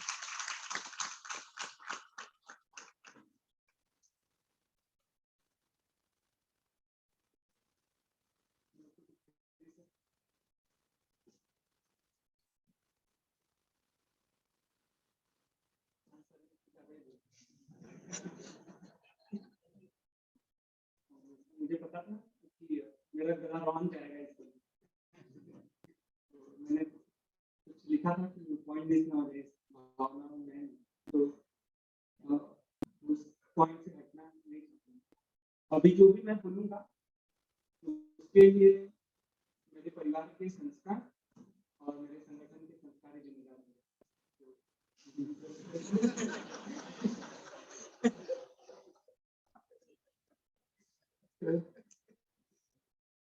मेरे आदर्श कौन है मैं बताता हूँ, कैसे निर्मित। मेरे आदर्श स्वामी विवेकानंद, जब उनके जीवन को पढ़ा स्वामी विवेकानंद, भगत सिंह, ऐसे 2-3 जीवनी मैंने पढ़ा, तो मुझे उनका जीवन बहुत आकर्षित किया। और मुझे सबसे ज्यादा बेचैनी होती थी उनके मतलब कुछ जीवन के बहुत सारे इंसिडेंट जो मैंने पढ़े थे। एक इंसिडेंट मैं बस शेयर करूंगा कि जब विवेकानंद जब यूएसए में अपना भाषण दे चुके थे, उनको उस समय वो सेलिब्रिटी बन चुके थे। इससे पहले तो कोई जानता नहीं था, उसके बाद सेलिब्रिटी बने। तो उनको बहुत सारे लोग अपने घरों में इनवाइट करते थे और खाना पीना सब। वो एक जैसे शाहरुख खान को कैसे सेलिब्रिटी बन गए, ऐसे होते। तो सेलिब्रिटी बनने के बावजूद भी एक इंसिडेंट वो किसी ने लिखा है, ये मैं निवेदिता दीदी से मैंने सुना था, जो कि अभी विवेकानंद केंद्र की वाइस प्रेसिडेंट। तो वो कहती हैं कि विवेकानंद के जब विवेकानंद जी कमरे के 2 बज रहे थे, उनका दरवाजा बंद था, उसके बाहर से कोई तो गुजर रहा, तो किसी के रोने की आवाज आई अंदर। तो माता जी को लगा कि अंदर कोई विवेकानंद जी को परेशान है, मतलब ऐसे समय पे भी सोने नहीं दे रहा, अंदर जाके अपना गुस्सा करता है। तो वो सिसक कर रोना, वो अंदर जब खोले दरवाजा पूरा बंद नहीं था, उन्होंने जब देखा तो अंदर कि वो अपना बिस्तर छोड़ करके नीचे वो रो रहे थे। उनसे जब पूछा गया वो क्यों रो रहे हैं, तो बताया गया कि वहाँ पर उस समय भारत गुलाम था, तो वो भी खुद रो रहे थे, वो इसलिए रो रहे थे कि हमारे भारत के भाई बहन अब इतने पीड़ा में है और मेरे को यहाँ पे मैं मखमल पे सो रहा हूँ, तो मेरे को अपने ऊपर ही मेरे को गिल्ट आ रहा है, मेरे को मैं अपने आप को कोस रहा हूँ। तो वो गिल्ट से मेरे हाथ ये चीज मेरे को बहुत वेदना दिया कि अरे वो तो विवेकानंद के समय में देखा, वो तो अभी भी है, वो संवेदनशीलता मुझमें क्यों नहीं। और उसके आगे भी जब वो वापस भारत लौट के आए, तो जहाँ पे लौटे थे वो कन्याकुमारी में, वो जहाज से जब आए थे, वो धरती पे ही लोट के रोने लगे कि मैंने धरती को बहुत मिस किया था 5 साल पहले था। तो वो इस चीज को मतलब वो चीज सुन के मेरे रोए खड़े हो, ये चीज मेरे अंदर क्यों नहीं है, वो संवेदनशीलता, वो समझ सकती है। तो मेरे अंदर वो पीड़ा भी है, तो अभी भी तो है। तो ये मेरे अंदर, मैं उनके जीवन के इस चीज को मैं भी पाना चाहता हूँ। और ये चीज मेरे अंदर कैसे आई, तो ये आदर्श कैसे बने, तो ऐसा एक चीज मैं बचपन से ही, मैं मेरे चाचा यहाँ पे हैं, भारत चाचा, तो वो बचपन से अपने पूजा में ये गाते थे कि वो जिस ट्यून में गाते थे वो अलग में, वो मेरे से बोला नहीं जाएगा, लेकिन वो दोहा गाते थे कबीर जी के कि रामायण की चौपाई में कि बिनु सत्संग विवेक न हुई और राम कृपा बिनु सुलभ न सोई। इसका मतलब ये है कि बिना सत्संग के आपको विवेक नहीं, और राम की कृपा होगी तभी सत्संग मिलेगा। तो तो जो ये आदर्श निर्माण हुआ है मेरे अंदर, ये विवेक आया है, ये सत्संग से ही आया है। और इसमें मेरे परिवार का और मेरा भी कुछ पुण्य कर्म होगा कि मुझे सत्संग मिला। सत्संग मतलब क्या? संतों का संग, योगियों का संग, कर्म योगियों का, जो भी मेरे जीवन में कुछ कड़ी सकते हैं। तो फिर सर का संग मिला, जिसकी वजह से मुझे विवेक हुआ। और कोई विवेक मोह भ्रम भागा, ऐसा बोलते हैं। विवेक होने के बाद आपका मोह और भ्रम दोनों भाग जाते हैं, और आपका उसके बाद है कि रामचरण तब मन लागा, ऐसा है। तो उसके बाद आपका भक्ति में रस लगने लगेगा। तो वही है। तो उसके बाद जब मेरे को तुक्केरी सर का संगति मिला, तो तुक्केरी सर का जो संगति है वो बहुत ही मेरे लिए अनोखा था। पहले मैं जैसा चिड़चिड़ करता था, मेरा संकुचित विचार था परिवार के लिए, और मतलब बहुत ही छोटा था। मेरे सामने मेरा गुस्सा मेरे काबू में नहीं रहता। कोई ऐसा अगर सुनेगा मेरा गुस्सा कैसा होता था, तो वो शायद मेरे जाके छोटे भाई बहनों से सुनो। मैं जिस रूम में बैठा रहता था, उस रूम में आने की कोई मतलब वो चाहते थे कि भैया चले जाएँ, ऐसा था। मतलब मैं इतना गुस्सैल था। ऐसा बहुत बार हुआ है कि मैं उनको बहुत पीटा भी बहुत बार। लेकिन अभी मतलब मैं जब मुझे ऐसे सब एहसास हुआ, बहुत बार ऐसा, बहुत दिन ऐसे भी गुज़रे हैं कि मैं एक कोना पकड़ के बहुत रोया भी हूँ। ऐसा। तो जब तुक्कड़ी सर का संगति हुआ, उसके बाद तुक्कड़ी सर हमेशा हमको सुनते थे। कुछ भी, कितना भी बिज़ी रहे, कि कभी भी मैं कॉल करूँ, 11 बजे, 12 बजे, वो हमेशा घंटों तक बात करते थे, वो सुनते थे। और सुनने के बाद वो अभी ऐसा एहसास नहीं होने देते थे कि मैं सीईओ हूँ, मैं 300 बेडेड हॉस्पिटल चलाता हूँ, उसका मालिक हूँ। ऐसा कभी एहसास नहीं होने दिया। और वो उनका जो निस्वार्थ प्रेम था, उन्होंने कभी कुछ इच्छा भी प्रकट नहीं की। हर समय, हर कोई भी मुसीबत है, आप कभी भी कॉल करो। कॉल पे ही नहीं, जब भी मुंबई से कोई भी टीम जाती थी, तो मैं उनके साथ ज़रूर जाता था, क्योंकि मेरे को पता था कि फिर से बच्चों के साथ बैठ के गप्पा-टप्पा करेंगे, और वो मैं पीछे बैठ के उनका गप्पा-टप्पा ही सुनना था मुझे, और उसका हिस्सा बनूँ, बस ये मैं सुनना बहुत पसंद। तो एक और इंसिडेंट जो कि मैंने तुक्कड़ी सर का नोटिस किया है कि एक बार क्या हुआ था कि तुक्कड़ी सर लेक्चर दे रहे थे। उनका लेक्चर था, ऑनलाइन था। वो जेडीसी कॉलेज के स्टूडेंट्स ने ऑर्गेनाइज़ किया। शिवांकुर की इंट्रोडक्शन के सर, कि शिवांकुर क्या है आप समझो। तो उसमें एक बच्चे ने कमेंट किया था, ज़ूम पे होता है तो कोई भी कमेंट कर सकता है, कोई भी। तो उसमें उसने कमेंट किया कि अरे क्या बोल रहे हैं, मुझे समझ में नहीं आ रहा है, अच्छे से बोलिए। है ना? मेरे को ये दिमाग पे पल्ले नहीं पड़ रहा, आप गलत बोल रहे हो। ऐसे कमेंट ना आए। फिर से वो देखा, तो फिर से कोई भी उस, मेरे को तो बहुत गुस्सा आया उस लड़के पे। और तो फिर सर की जगह पे मैं होता, तुम कौन हो भाई बोलने वाले, मैं गलत बोल रहा हूँ, मैं सीईओ हूँ। मेरे को ऐसा मन में विचार आया कि मैं तो फिर से बता दूँ, मैं ऐसा विचार। लेकिन तुक्कड़ी सर का जो रिएक्शन था, वो ऐसा था कि आपको कुछ बुरा लगा क्या? मुझे कुछ बुरा हो गया क्या? उसको भी इतने प्रेम से कि वो 2-3 दिन के बाद उनसे फ़ोन करके सॉरी बोला। तो मैं वो समझा कि किसी को भी जीतना है तो प्रेम बहुत बड़ा हथियार है। मतलब प्रेम से आप जीत सकते हो। तो निस्वार्थ प्रेम, और प्रेम आप फेक दिखा नहीं सकते। प्रेम आपके अंदर जो भरा है, तभी वो छलके। जो डिग्री में है तभी वो छलके, जो आपके अंदर रहेगा, वो इतने मतलब वो प्रेम ही छलकता है उनके अंदर। तो वो जो निस्वार्थ प्रेम है, वही मेरे लिए प्रेरणा था, वही मेरे लिए सत्संग। तो अभी जैसे ज़्यादा नहीं बोलना है, तो उसमें लास्ट कि मेरा यही लक्ष्य है कि जो मैं इस साल दे रहा हूँ, ये मैंने जो पेश किया है, जो भी मेरे जीवन में जिसमें भी परिवर्तन आया है, मैं चाहूँगा कि अगर उस उसकी एक बूँद भी किसी के जीवन में भी मैं जोड़ पाऊँ, तो मेरा जीवन सफल मानूँगा। जैसे अभी राहुल सर ने यहाँ पर बताया, बहुत सारे लोगों तक ये पहुँचा है सेवांशु का कॉन्सेप्ट। मैं भी चाहता हूँ कि मैं भी बहुत सारे लोगों तक पहुँचाऊँ, क्योंकि उनका जीवन मैं भी चाहता हूँ कि अगर ये बात आने से जीवन इतना परिवर्तित होता है, सोच इतना विस्तार हो जाता है, तो ये क्यों ना सभी लोग के पास आए। और क्यों हम लोग अपने आप में संकुचित रहें? अगर और इतना बड़ा परिवार है, हम लोग अकेला सोचते हैं, हम लोग को पता नहीं संगठन का शक्ति क्या है। हम लोग जब परिवार में रहते हैं, तो हम लोग के अंदर पारिवारिक संस्कार तो हो जाते हैं, सामाजिक संस्कार बाकी रहते हैं, जो संगठन में रहने से। तो वो संगठन का संस्कार, आप संगठन से जुड़ोगे नहीं, तो वो अधूरा ही रहेगा। जो संस्कार मेरे ऊपर में है, एक संगठन में आने के बाद में, तो वो मैं चाहूँगा कि वो मैं लोगों तक पहुँचाऊँ, जिससे उनके जीवन में भी परिवर्तन आए। जैसे प्रशांत सर ने बोला कि जितना परिवर्तन उन्होंने देखा है, जो मैंने महसूस किया है, वो सभी के जीवन में आ सकता है, लेकिन उनको एक तरह से अभी कोई भी सीड है उसको अगर फर्टिलाइजर मिलेगा, सॉइल जो भी धूप मिलेगा, पानी मिलेगा, तो वो खाद मतलब वो वृक्ष बन करके उभरेगा नहीं। तो वैसा है वो जो समा है, वो जो एटमॉस्फेयर है, वो सेवा है, ऐसा अगर बोले। दूसरे मैं जैसे पृथ्वी सर का मानना ये है कि अगर आपका ये जो लक्ष्य है, जो भी आप देना चाहते हो, ये तब तक आप दे नहीं पाओगे जब तक आपका परिवर्तन नहीं हो सकता, क्योंकि आपके अंदर ही छल कपट भरा है। आप प्रेम बांटने चलोगे तो नहीं हो सकता, आप दूसरे को बदलने चलोगे, आप बदल नहीं सकते। असलियत तो ये है कि जब आप सेवा करने जाते हो या फिर किसी को कुछ भी देने जाते हो, तो आपका वो स्वभाव बन जाना चाहिए। आप वो एक जो विवेकानंद के विचार है, वो विचार को दूसरे के अंदर डालने से पहले आपको उसको ग्रहण करना पड़ेगा, वो आपको जीवन देना पड़ेगा। तो आप जो समर्पण कर रहे हो, समर्पण करने के साथ वो आत्म परिवर्तन कर रहे हो। तो आत्म परिवर्तन करोगे ही तो ही आप किसी को दे पाओगे। तो मैं इसको समर्पण ही कहूँगा, लेकिन उसके साथ-साथ मेरा परिवर्तन भी होगा, ऐसा मैं मानता हूँ। धन्यवाद।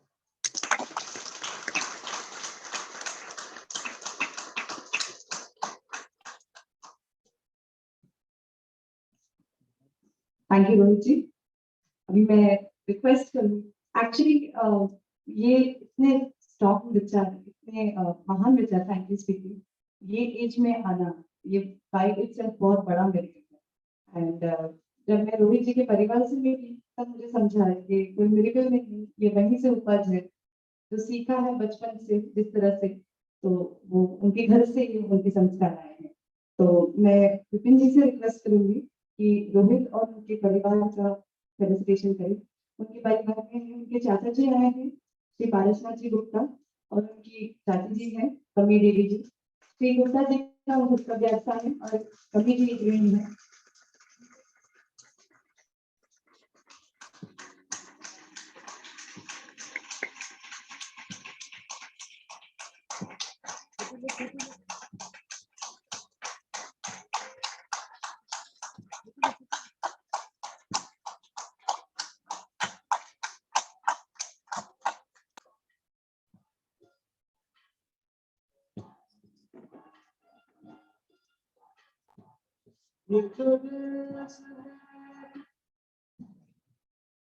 कार्यक्रम को आगे बढ़ाने के लिए मैं डॉक्टर प्रशांत गायकवाड सर को रिक्वेस्ट करूंगी।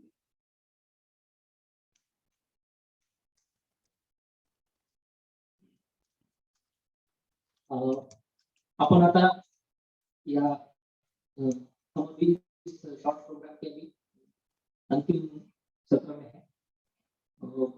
अभी यहाँ पे जो लोग उपस्थित हैं, जैसे बहुत सारे लोग नए हैं जिनका परिचय नहीं है, तो हम सब अपना परिचय अपने स्थान पे जहाँ पे है वहाँ पे करके देंगे।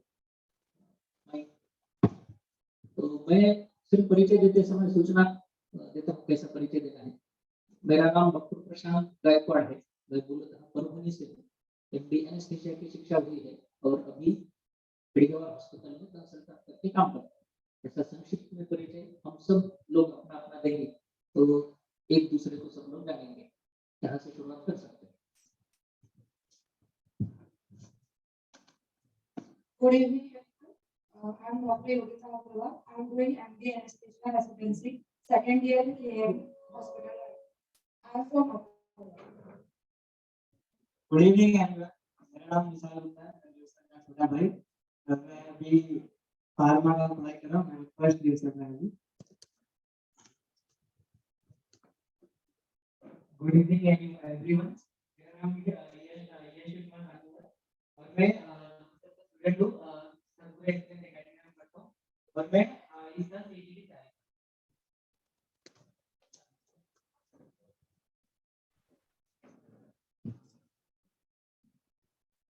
नमस्ते, दीपक शाह, बोरीवली में रहता हूँ, मुंबई महानगर।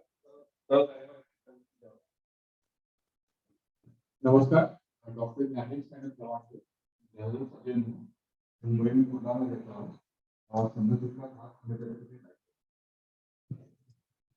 नमस्ते, विकास देशमुख, आरोग्य क्षेत्र में काम करता हूँ, सेवामूलक भारत का कार्य करता हूँ।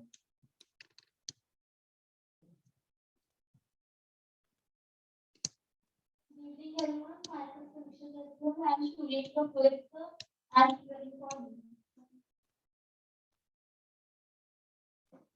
evening, everyone. Myself Shirab Bhai. I'm also a student of One Technical Academy and currently I'm in 12th standard and I'm in SME.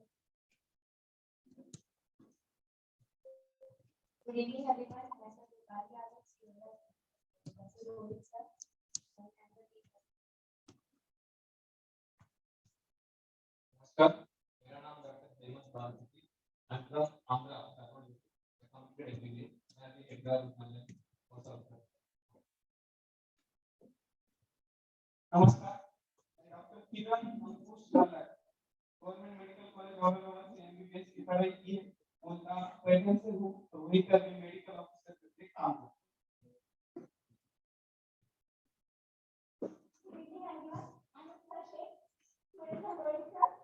I'm studying subject academy and finance. Good evening, everyone. I'm Ishwar Siddiqui, and I'm studying for the NEET. Good evening, everyone. I'm Siddiqui, student of Rohit sir, in class 12 and 1.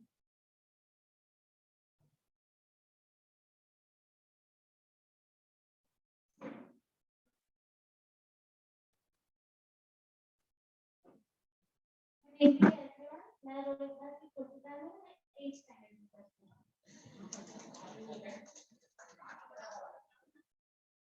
My name is Radha Gupta.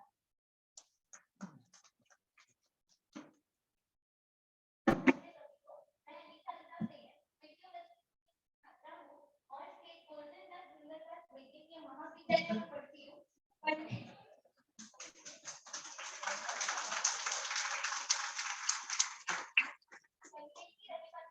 और सज्जा अगर क्रांति programme धन्यवाद।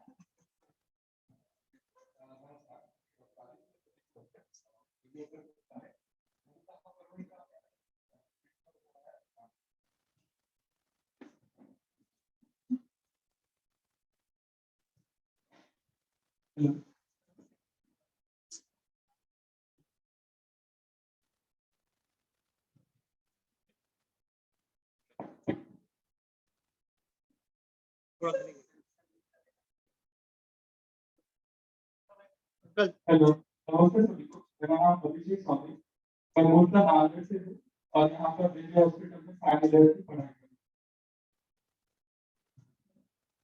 मेरा नाम निशा कपूर है, मैं मैंने इसका लीड किया था और मेरा एग्जाम हुआ है।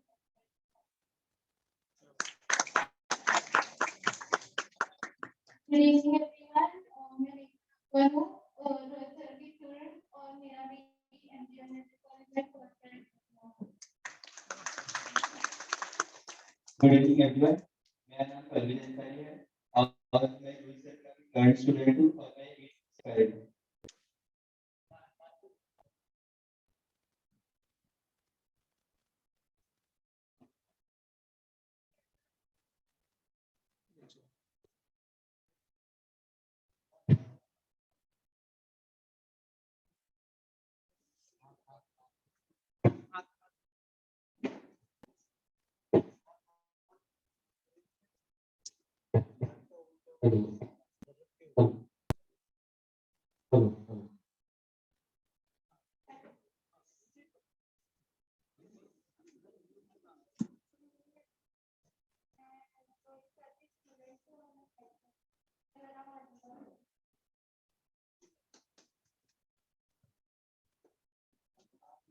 मेरा नाम डॉक्टर सागर विनय झा है, मैं भोपाल का रहने वाला हूँ। बीते गवर्नमेंट मेडिकल कॉलेज से मेरा सिलेक्शन हुआ है। अभी बीटीबी कानपुर में जाने के बाद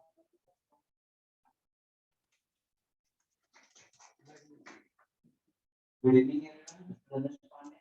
I am also a proud student of Honorable Rohit sir and I am also a media student. Good evening everyone, I am Usman Mohammad Qazi, student of Rohit sir and a part of the Student Excellence Academy JES. नमस्ते, श्री सुल्तान है और Rohit sir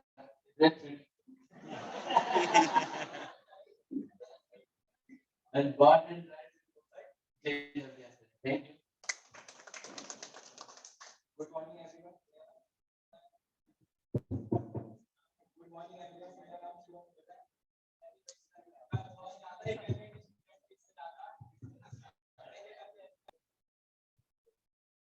नमस्कार, मेरा नाम मल्हार वाटकी मुनील देशपांडे और मैं अकोला से हूँ मूल था और अभी MNC Mumbai and Nair hospital में नमस्कार, मेरा नाम डॉक्टर रवि कुमार है। रूरल मेडिकल कॉलेज रोहनी से एमबीबीएस किया है। पास में हॉस्पिटल प्रोफेसर की तरह एक जान पहचान देता हूँ। अरे खड़े हो जाओ। ठीक है, पुरानी पहचान है। आप परोरा मेडिकल कॉलेज से एमबीबीएस किए, बाद में डिप्लोमा एनेस्थीसिया की शिक्षा और यूएस चले गए। तब मेरा परिचय वहाँ अभी वापस आ गई टाटा करके फिर से ज्वाइन किया।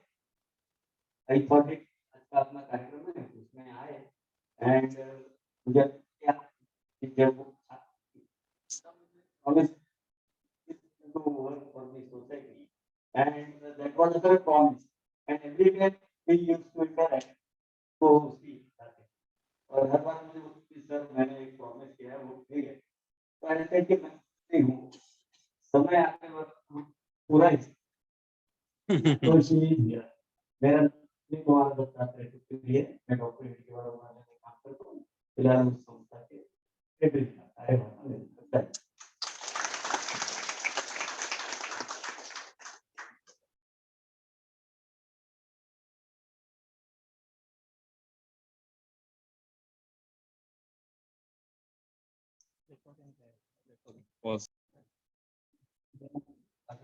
मैं वैसे रांची झारखंड से बिलोंग करता हूँ अभी जेजे हॉस्पिटल में थर्ड महीने से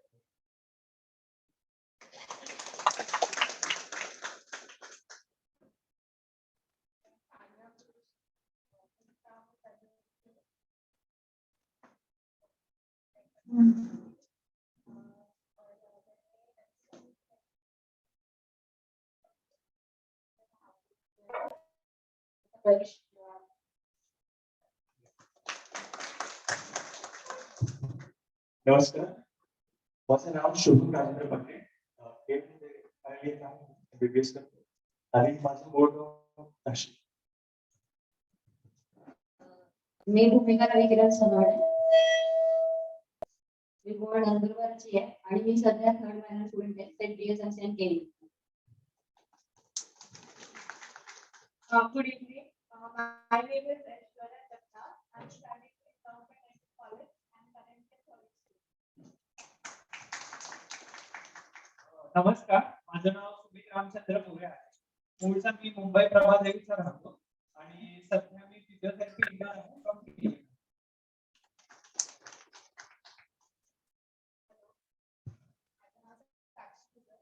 मी final year occupational therapy student आहे कॉलेज आणि संपर्क प्रमुखची जबाबदारी आहे. नमस्कार, माझं नाव गिरीश विजय गांगण, राहणारा गिरगाव मुंबई. आम्ही ऑर्थोपेडिक इम्प्लांट्स मॅन्युफॅक्चरिंग कंपनी आहे उमा सर्जिकल या नावाने आणि मोठा आदेश नमस्कार, मेरा नाम संजय सिंह है. मैं मूलतः औरंगाबाद का हूँ और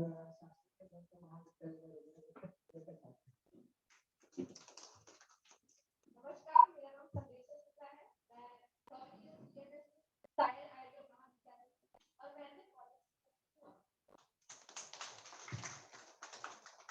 नमस्ते सभी को, मेरा नाम श्रीतेज चंद्र है और मैं इंटर हूँ international college and hospital Navi Mumbai बोलता नवी मुंबई. नमस्ते, मी doctor Amey Pradeep Desai SR general medicine Jupiter. नमस्कार, मी डॉक्टर दीपक मुंडे मूळचा बुलढाण्याचा आहे आणि सध्या उपर हॉस्पिटलमध्ये रजिस्टर पदावर कार्यरत आहे. नमस्कार, मी डॉक्टर पिनाकी प्रकाशराव पुजारी. मी ऑक्युपेशन पीडियाट्रिक सर्जन आहे. संभाजीनगरमध्ये डॉक्टर रुग्णालयामध्ये म्हणून काम करतो. मूळतः देळगुड असं नावाचे गाव आहे औरंगाबादपासून काही दूर तिथला आहे. सध्या सहज झालेला म्हणून राहतो. नमस्कार, मी डॉक्टर सुमित अग्राचे मूळ गाव माझं तसं जळगाव जिल्ह्यातील अंबाळ आहे. BDS शिक्षण झालं आणि आता सध्या पुणे KEM हॉस्पिटलला हॉस्पिटल ऍडमिनिस्ट्रेशनचं शिक्षण घेतोय आणि सेवांपूरचे दुहेरी संपर्क प्रमुख म्हणून जबाबदारी. विशाल सरांचा परिचय करू. डॉक्टर विशाल विठ्ठल ठाकरे. विशाल सरांचं MBBS आणि MD मेडिसिन असं औरंगाबादच्या मेडिकल कॉलेजमधून शिक्षण झालंय. सेवांपूरचं जे सगळ्यात पहिलं गेट टुगेदर, पहिली बॅच जी होती त्या पहिल्या 2-3 बॅचेसचे संपर्कात आलेले विद्यार्थी आहेत. त्यांचा औरंगाबादमध्ये साई मेडिसिटी म्हणून मोठं हॉस्पिटल आहे, स्वतंत्र व्यवसाय उनका मेडिकल क्षेत्र में व्यवसाय है और अभी देवगिरी प्रांत के वो पालक है और सेवापुर की सेंट्रल बॉडी में उपक्रम प्रमुख ऐसा उनके पास दायित्व है.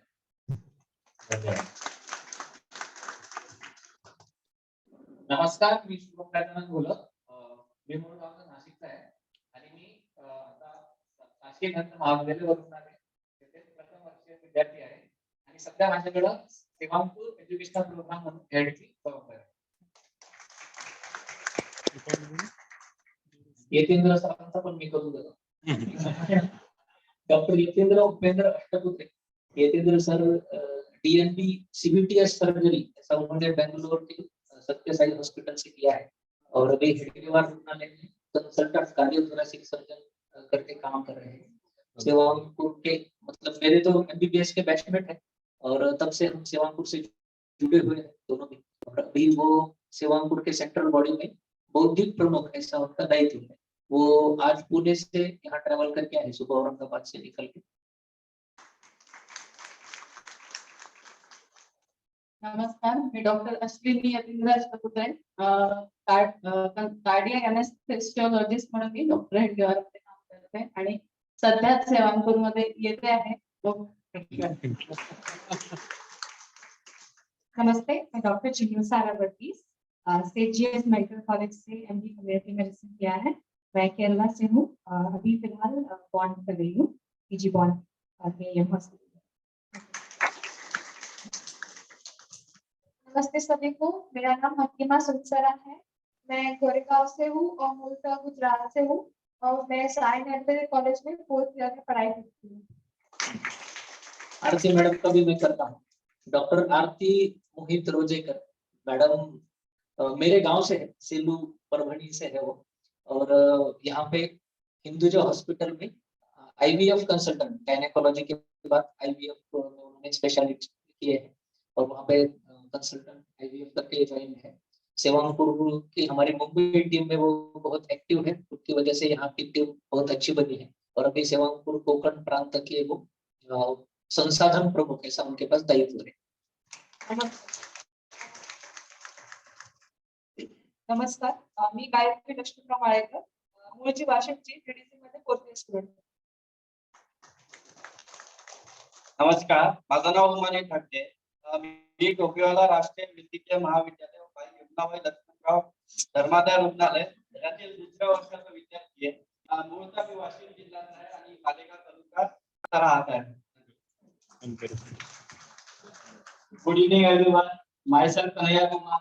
I am from Nine Hospital, second year medical student. I stay at Virar. नमस्कार, विक्रम नरेंद्र वालावंकर, मुंबई का ही रहने वाला हूँ. वकालत का व्यवसाय करता हूँ. संघ दृष्टि से 2य वर्ष शिक्षित हूँ और इस सिद्धिविनायक विभाग का सहकारी है. नमस्ते, मेरा नाम अनुराग सिंह है, मूलतः बनारस उत्तर प्रदेश से हूँ. वर्तमान में मुंबई देवी विभाग महाविद्यालय प्रमुख के दायित्व है और चार्टर्ड अकाउंटेंट की प्रैक्टिस. नमस्कार, माझं नाव संदीप गारे आहे, मुलचा मुंबईचा आहे, आरोग्य क्षेत्रात काम करतो. डॉक्टर मोहन देवकर देशपांडे. नायक मध्ये मी सहयोगी प्राध्यापक आहे, शिकवतोय गेली 30 वर्ष आणि संघाशी संबंध जास्ती आहे.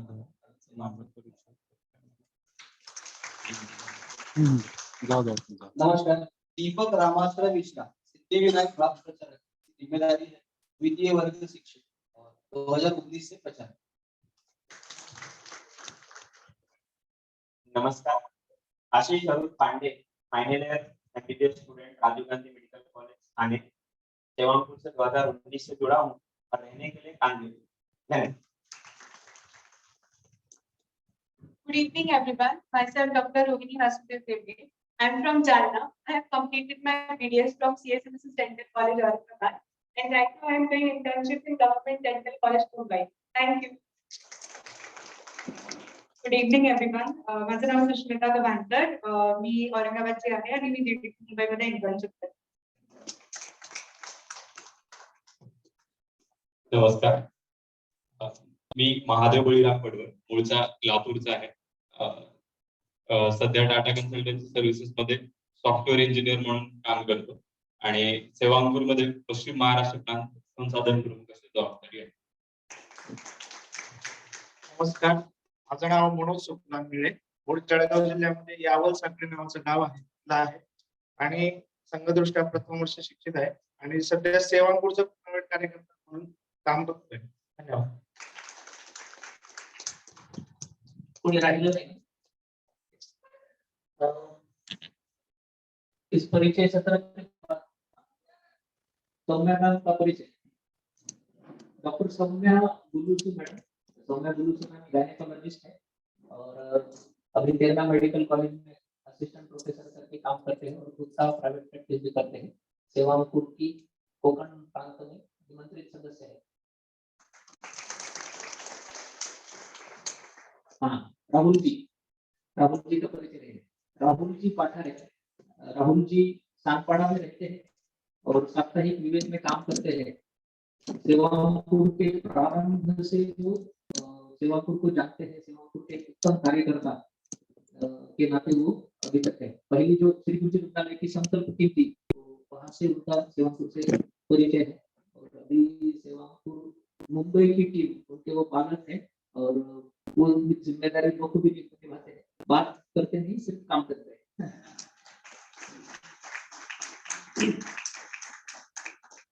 परिचय सत्र के बाद हम अभी अंतिम इसमें आएंगे. मैं अपने कार्यक्रम के प्रमुख अतिथि श्री डॉक्टर सतीश कुलकर्णी सर से निवेदन करता हूँ कि वो अपना मनोगत व्यक्त करें.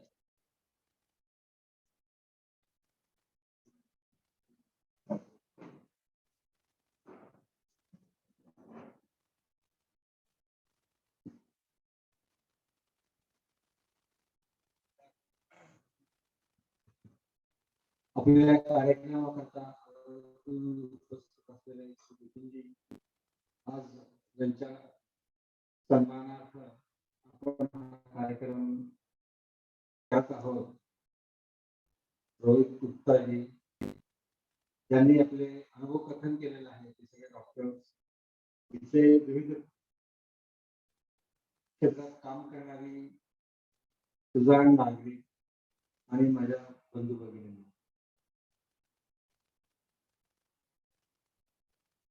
म्हणजे आपण जेव्हा असा काही कार्यक्रम करतो तेव्हा मूलतः आपल्याला काही विचार मनात येऊ शकतात की सेवांपूर कशा करतात. जसं आपल्याला गवसने सांगितलं की त्याला प्रश्न विचारला लोकांनी कशा करतात आणि या प्रश्नाचं उत्तर जे काही मिळेल समजा त्याच्याकरता विस्तारक म्हणून जाण्याचं काम वर्षभर त्याच्याकरता द्यायचं रोहित नाही, हे पण कशा करतात.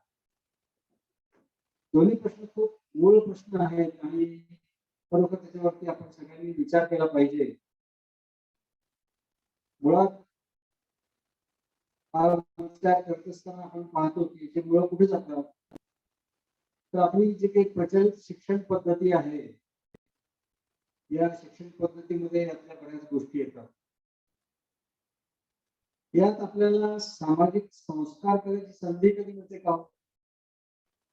आपल्यावरती जी काही सामाजिक जाणीव असेल आपली असं आपल्याला काही कोणी शिकवतं का. तर सध्याच्या शिक्षण पद्धतीमध्ये अशी सामाजिक परिस्थिती जी काही आपल्याला जाण देऊ शकतील अशी कुठलीही रचना लागत नाही आणि आपल्याला त्याच्यामधलं काही लक्षात येत नाही. खरं म्हणजे ही सामाजिक परिस्थितीची जाण येण्याकरता काय लागतं, ती परिस्थिती पाहावी लागते, त्याचं दर्शन व्हावं लागतं, त्याचा अनुभव यावा लागतो. हा अनुभव प्रत्येक वेळी आपलाच असेल असं नाही, कुणाला आणि दुसऱ्या कुणाला आलेला तो अनुभव असेल. खूप सामाजिक आंदोलनामध्ये सहभागी व्हावं लागतं. पण त्यात एक गोष्ट झालेली आहे की सध्याची आंदोलनं जी असतात ही काहीतरी राजकीय हेतूने प्रेरित होतात आणि त्या दृष्टिकोनातून ती अरेंज केलेली असतात. त्यात जोडा किंवा आणखी काही वेगळी स्वकेंद्रित जे काही असतील अशी सगळी ती आंदोलनं ठरतात आणि हळूहळू सगळ्या एक स्वकेंद्रित जी भावना असते ती तशी यायला लागते. आणखी एक झालं की आता आपल्या सगळ्यांचं जे काही आपले कुटुंब आहेत ते सगळे एका न्यूक्लिअर फॅमिली ज्या म्हणतो आपण अशा पद्धतीचे झालेले आहेत. संयुक्त कुटुंब पद्धतीचा ऱ्हास खूप मोठ्या पद्धतीने झालेला आहे आणि मग त्यामुळे घरातून मिळणारे संस्कार जे असतात ते हळूहळू कमी झाले. रोहित सारखा एखादा भाग्यवान माणूस असतो की ज्याला सगळ्या काकांकडनं त्याच्या घरच्या सगळ्या माणसांकडनं अनेक गोष्टींचा संस्कार मिळतो आणि त्याला त्याचं एक्सपोजर मिळतं. कारण आपण जेव्हा छोटे छोटे न्यूक्लिअर फॅमिलीज पाहतो घरामध्ये आई वडील आणि त्यांना असलेलं एखादं मूल एकच मूल असतं बऱ्याच वेळा तर त्याला काय एक्सपोजर मिळतं त्याला काहीच एक्सपोजर मिळत नाही. तो जे मिळेल ते सगळं घरात चालत असतं आणि त्याला फक्त एवढंच लक्षात येतं की आपण जे म्हणतो तेच होत असतं म्हणून. जेव्हा तो या समाजामध्ये येतो तेव्हा त्याच्या लक्षात येतं की आपण जे म्हणतो ते कोणीच ऐकत नाही आणि मग त्याला फ्रस्ट्रेशन यायला लागतं. त्याला त्या परिस्थितीची जाणीवच कधी होत नाही. खूप वेळा असं असतं की काही मानवी अपेक्षा असतात त्याची जन्मापासून असतात मुलांच्या. त्याची कुंडली मांडतात आणि मग ती कुंडली मांडली की मग तो माणूस लिहून देतो त्याच्यावरती की हा पुढे होऊन काय करणार. मग कुटुंबाचं नाव मोठं करणार, कोणीतरी मोठा होणार, IAS होणार, IPS होणार किंवा हजारोंचा पोशिंदा होणार. एका अर्थाने आपण लीडर म्हणत असतो त्या ते लीडर होणार. अशा वेगवेगळ्या गोष्टी त्याच्यावरती तेव्हापासून लादल्या जातात. पुढे आणखी तो शाळेत जातो. शाळेत गेला की मग पहिला नंबर येणार त्याचा किंवा आला पाहिजे. तो मेरिट मध्ये आला पाहिजे किंवा परदेशात जाऊन त्याने नाव कमवलं पाहिजे किंवा खेळात आजकाल खेळाचं पण असतं खेळात नाव कमवलं पाहिजे. IIT, IIM किंवा एम्स किंवा PGI अशा ठिकाणी त्याला ऍडमिशन मिळाली पाहिजे. आणि त्याच्या पाठीमागे सगळेजण एवढे पाठीमागे लागलेले असतात त्याच्या पाठीमागे पळत असतात की त्यांना सामाजिक जाण आपल्याला काही असली पाहिजे किंवा आपल्याला समाजाचं नातं जे काही आहे हे राहिलं पाहिजे हे कुठेतरी विसरून जातात.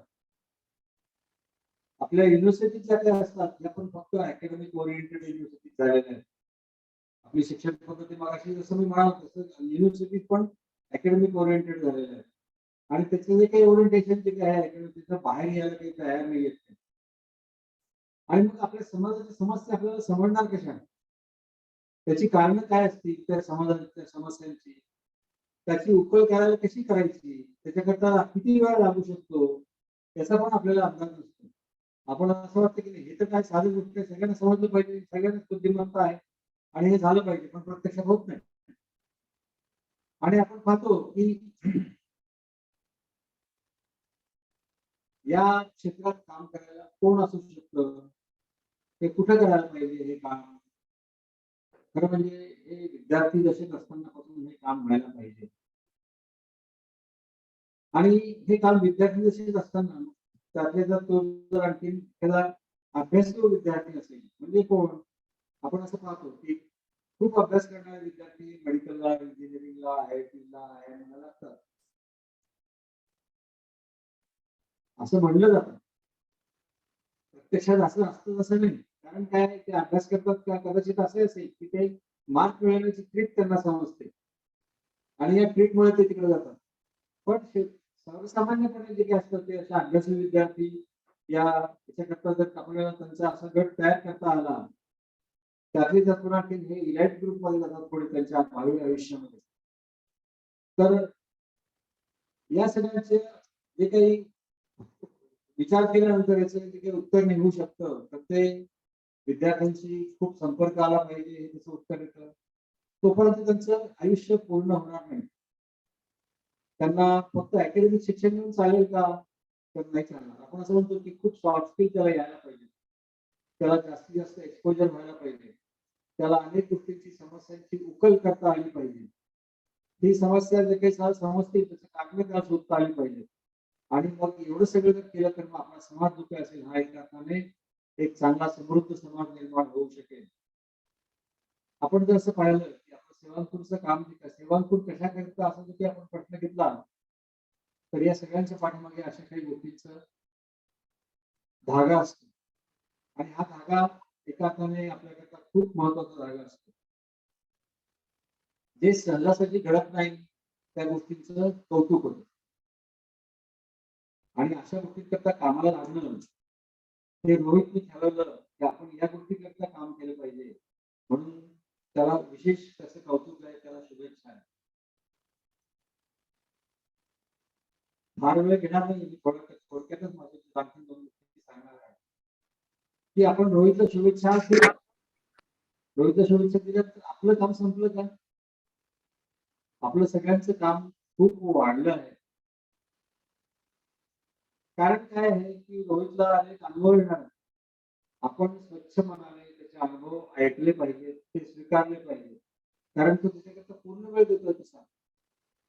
त्याला जे आलेल्या समजलेल्या गोष्टी असतील ते कदाचित आपण पाहिलेल्या नसतील. या आपल्याला त्याच्या माध्यमातून ते आपल्यापर्यंत येणार आहे. एका अर्थाने आपण सर्वार्थाने रोहितची काळजी घेतली पाहिजे. त्याच्याकरता अनेक रचना लावल्या पाहिजेत. त्याने 24 तास दिले. आपण 1 तास तरी देणार आहोत रोज.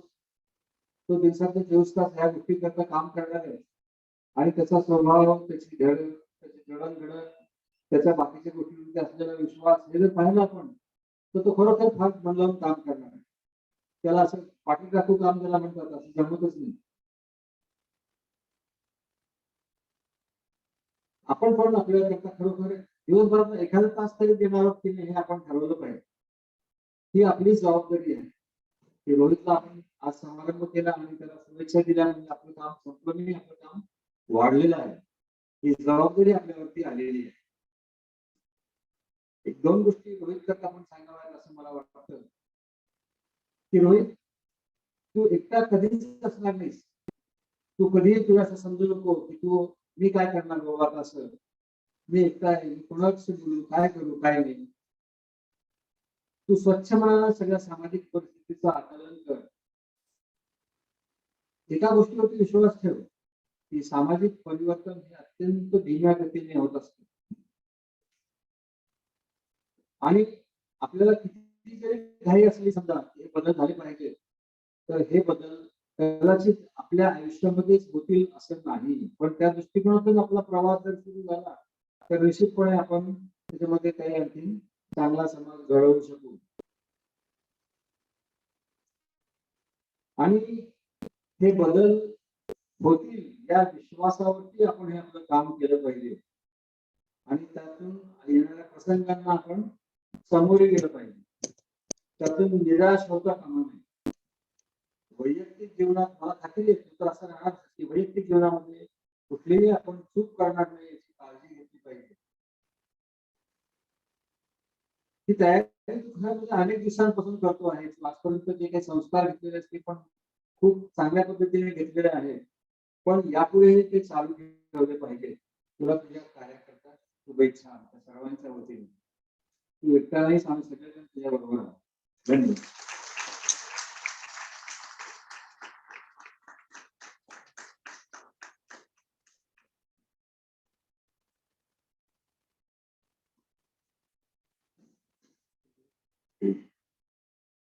यानंतर विपिन जी का समारोपीय सत्र होता है। इसके बाद विपिन जी का समारोपीय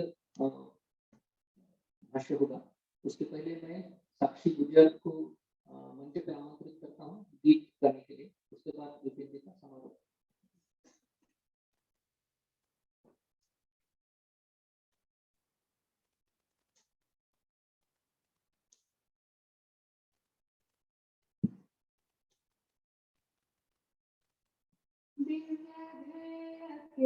और तपस्वी जीवन भरा विचल चलता है, जीवन भरा विचल चलता है।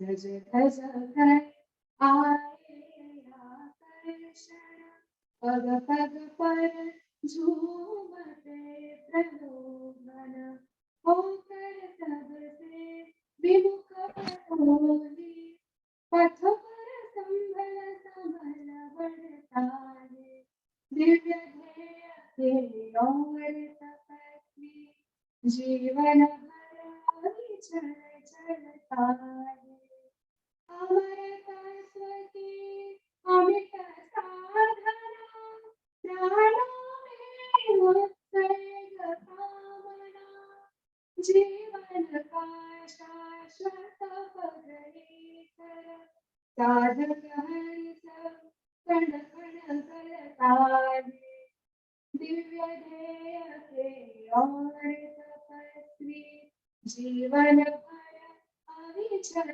चलता है, जीवन भर अविचल चलता है। Thank you.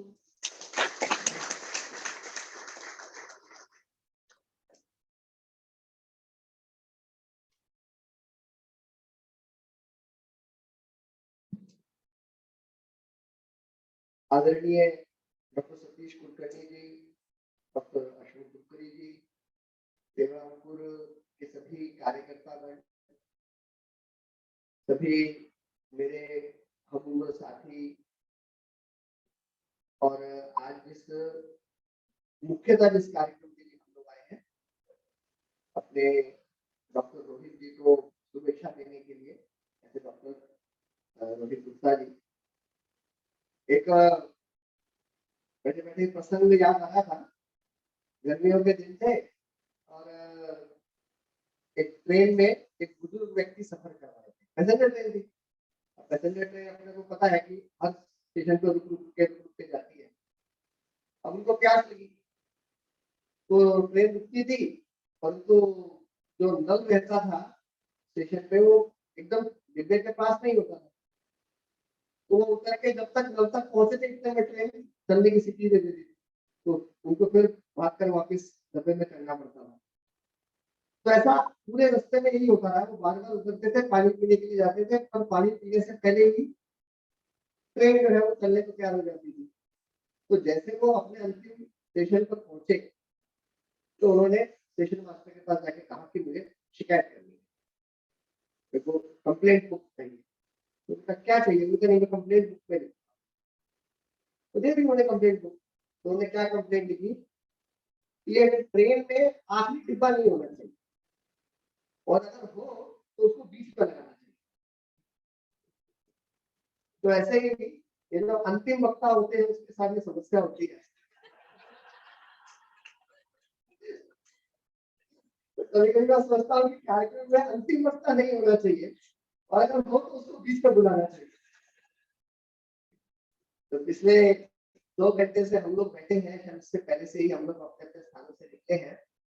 तो कार्यक्रम जो है वो अपनी समाप्ति की ओर है, और मुझे तो यहाँ से भोजन भी दिख रहा है। तो आप लोगों की बड़ी बड़ी देखने का से मेरी भूख बढ़ गई है। इसलिए बहुत ज्यादा विषय कहने के नहीं है, क्योंकि अंतिम वक्ता के लिए और एक विषय रह जाता है कि वो जो बिंदु सोच के आता है तो उसमें से ज्यादातर बिंदु उसके पहले के वक्ता बोल के जा चुके होते हैं। तो एक वक्ता बोलते हैं तो सोचता है हम यहाँ से शुरू करूंगा, ये बिंदु पर आ गया, तो फिर दूसरा वक्ता चलिए बिंदु पे गया आगे, ऐसा ये रहता है। तो इसलिए बहुत ज्यादा समय आप लोगों का नहीं लूंगा। बिंदु रूप में 2-3 बातें जो मेरे मन में आई इस सारे कार्यक्रम में। तो पहली बात, वास्तव में मेरे हिसाब से ये कार्यक्रम का नाम जो है वो सम्मान कार्यक्रम ऐसा रखा गया है, परंतु तो वास्तव में प्रेरणा कार्यक्रम। हम में से कुछ कार्यकर्ता ऐसे हैं जो अपने प्रत्यक्ष जीवन के अनुभव से हम सबको प्रेरणा दे रहे हैं, और बाकी स्वाभाविक हम सब प्रेरणा ले रहे हैं। और प्रेरणा लेने के लिए उम्र की कोई मर्यादा नहीं होती, हम सब एक दूसरे से प्रेरणा लेते हैं और सीखते हैं। कोई भी संगठन है, उस संगठन की जो सफलता है वो 3 बातों पर निर्भर करती है। तो वो संगठन किस लिए चल रहा है, तो जितना बड़ा उसका उद्देश्य होगा उतने ज्यादा लोग उसके साथ जुड़ाव महसूस करेंगे। सेवापुर ये केवल डॉक्टर वैद्यकीय क्षेत्र के विद्यार्थी विद्यार्थियों के लिए, तो विद्यार्थी जीवन पूरा होने के बाद भी उनके जीवन में एक दिशा और उनको करने के लिए बहुत कुछ करने का अवसर देने वाला एक संगठन होने के कारण से हर किसी को वो अपना सा लगता है। दूसरा है उस संगठन की कार्य पद्धति। तो जिस प्रकार से हम लोग अलग छोटे छोटे कार्यक्रम करते हैं, चाहे वो स्थानिक स्तर पे कुछ छोटे छोटे गोष्ठियां हो या कुछ 1 दिन 2 दिन के जो अपने अनुभव के कार्यक्रम हो, या वो 7 दिन के लिए एक सप्ताह राष्ट्र के नाम, ये सारे कार्यक्रम जो है, जिस कार्य पद्धति है, उस कार्य पद्धति में से अपने आप संगठन आगे बढ़ता है। और जो तीसरी और महत्व की बात रहती है उस संगठन के कार्यकर्ता।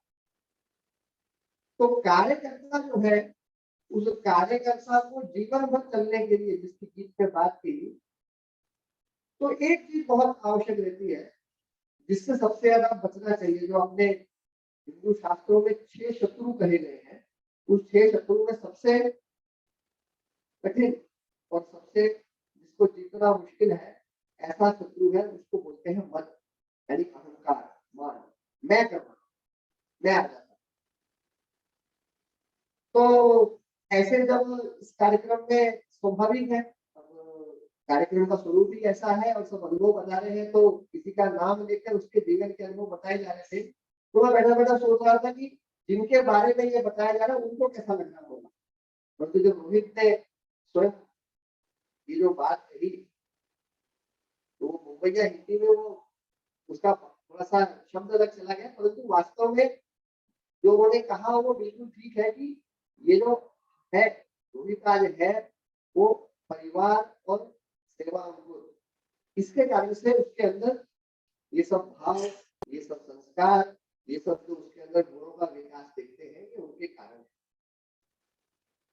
तो संगठन के बारे में कहा जाता है कि अगर संगठन लंबे समय तक चलना है तो उसके 2 चीजों से बचना।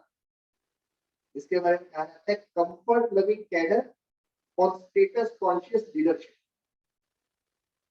तो कोई भी संगठन है, इन 2 बातों से अगर बच के रहता है तो फिर वो संगठन चिरंजीवी रहता है, निरंतर आगे बढ़ता रहता है। और मुझे ध्यान में आता है कि अपने संगठन में ये सारी बातें बहुत सहजता से हमको उपलब्ध होती है। वास्तव में ईश्वर संयोग होता है कि हम ऐसे संगठन के साथ जुड़ते हैं और उसी की प्रेरणा होती है जो हम उसके साथ जुड़े रहते हैं। और जुड़े रहने के कारण से बाकी जो कुछ होता है वो तो स्वाभाविक है, उस वातावरण में हमारी अंदर की शक्तियों का विकास होता है। एक छोटी सी बात और कह के अपनी बात को पूरा करूंगा कि अभी हम लोग स्वतंत्रता के 75 वर्ष ये मना रहे हैं। तो वो स्वतंत्रता शब्द के अंदर एक शब्द है स्व। ये स्व जो है वास्तव में इसी का सब खेल है। तो व्यक्ति के नाते अपने उपनिषदों में जो सारे ज्ञान की या सब उसकी शुरुआत होती है वो इसी प्रश्न से है कि मैं कौन हूं। इस मैं को जानने की जो यात्रा है स्व, इस स्व को जानने की यात्रा है, वही जीवन की प्रेरणा है। हम सब कुछ भी करते हैं उसकी मूल प्रेरणा है कि हमें सबको सुख चाहिए, आनंद जो है वही काम हम करते हैं। परंतु ये आनंद जो है वो सच्चा आनंद किसमें है? तो अपने सब जो वरिष्ठ लोग हैं, ऋषि मुनि हैं, वो क्या बताते गए अपने को, ये स्वयं को खोजने में है। तो सामान्य लोगों को लगता है कि मैं ये शरीर हूँ, परंतु मैं शरीर नहीं हूँ। मैं शरीर से आगे मन हूँ, मन से आगे बुद्धि हूँ और उससे भी आगे मेरी आत्मा। तो शरीर, मन, बुद्धि, आत्मा, इन सबके सुख के लिए, सबके लिए हमने काम किया, वो ही सच्चा सुख है। और ये यात्रा ये अकेले नहीं होगी, तो उसके लिए मैं से हम की ओर जाना पड़ता है। मैं अक्सर बताता नहीं हूँ, हमें से भी देवानपुर के जो कार्यकर्ता उन्होंने भी कई बार जब मैं आया था हूँ तो वो बात कहते ही कि ये जो मैं है, यानी व्यक्ति जो है वो इतना स्वार्थी होता है। जन्म के समय हमने किया है, हमें याद नहीं, पर हमने अपने छोटे भाई बहनों को या रिश्तेदारों को करते हुए देखा है कि बच्चा शुरू में इतना स्वार्थी होता है कि अपनी माँ के गोद में अपने भाई को भी नहीं बैठने देता। मेरी माँ है, ऐसा कहकर उसको गोदी से निकाल देता है। परंतु वही बच्चा जब थोड़ा बड़ा होता है तो गली मोहल्ले में उसके भाई को कोई अपशब्द कहता है तो इसको गुस्सा आता है, उसके घर वाले के बारे में कोई बात कहते हैं तो इसको एकदम लड़ने को तैयार होता है। तो उसको तुझे तेरे को तो कुछ नहीं कहा, तुझे को गुस्सा आ रहा है। परंतु अब उसका मैं जो है वो बढ़ गया है, वो परिवार में है। यही बढ़कर जब वो पूरा समाज में हो जाता है तो उसका स्व बढ़ गया और वही बढ़ के पूरा देश हो जाता है। और अपने आप को कहा वसुदेव कुटुंबकम, कि पूरी पृथ्वी, इस पृथ्वी में रहने वाला और जीवन जिसके अंदर है, प्राण जिसके अंदर है, ऐसे पशु पक्षी कीट पकौड़े पेड़ पौधे वो सब उस वसुदेव के अंदर आते, उस कुटुंब के अंदर आ जाते। तो ये मैं से हम की यात्रा, ये यात्रा जो है ये जब हम ऐसे संगठन के साथ जुड़ते हैं तो वो सहज हो जाती है। दूसरा एक स्व का विचार अपने को करना पड़ेगा, अपने सेवा अंकुर के नाम के साथ जुड़ा सेवा अंकुर भारत। तो ये भारत क्या है? अभी वो एक मणिकरण का फिल्म का गीत है, प्रसून जोशी जी अपने संघ के अच्छे कार्यकर्ता संपर्क है, अपने संपर्क में है, तो ये गीत मेरे गाने से सुना होगा, मैं रहूं या ना रहूं भारत ये रहना चाहिए। तो भारत रहना चाहिए यानी क्या रहना चाहिए? क्या चीज है वो रहेगी तो भारत है। क्या भारत केवल एक भूगोल का टुकड़ा है? क्या है भारत? तो ये स्व क्या है? तो भारत के बारे में जब हम विचार करेंगे तो ये भी हमारे को खोजना है। हम देखते हैं जब स्वतंत्रता के 75 वर्ष मना रहे हैं, 1945 में द्वितीय विश्व युद्ध समाप्त हुआ तो England, Germany, Russia, France, Italy, Japan, ये सब इतना नुकसान इनका वहां पर हुआ कि एक प्रकार से इन्होंने माइनस से अपनी विकास यात्रा फिर से शुरू। और दूसरे उदाहरण है इजराइल है, 1948 में स्वतंत्र हुआ, उससे पहले तो 1200-1500 साल ईसाई देश ही दुनिया के अस्तित्व में नहीं था।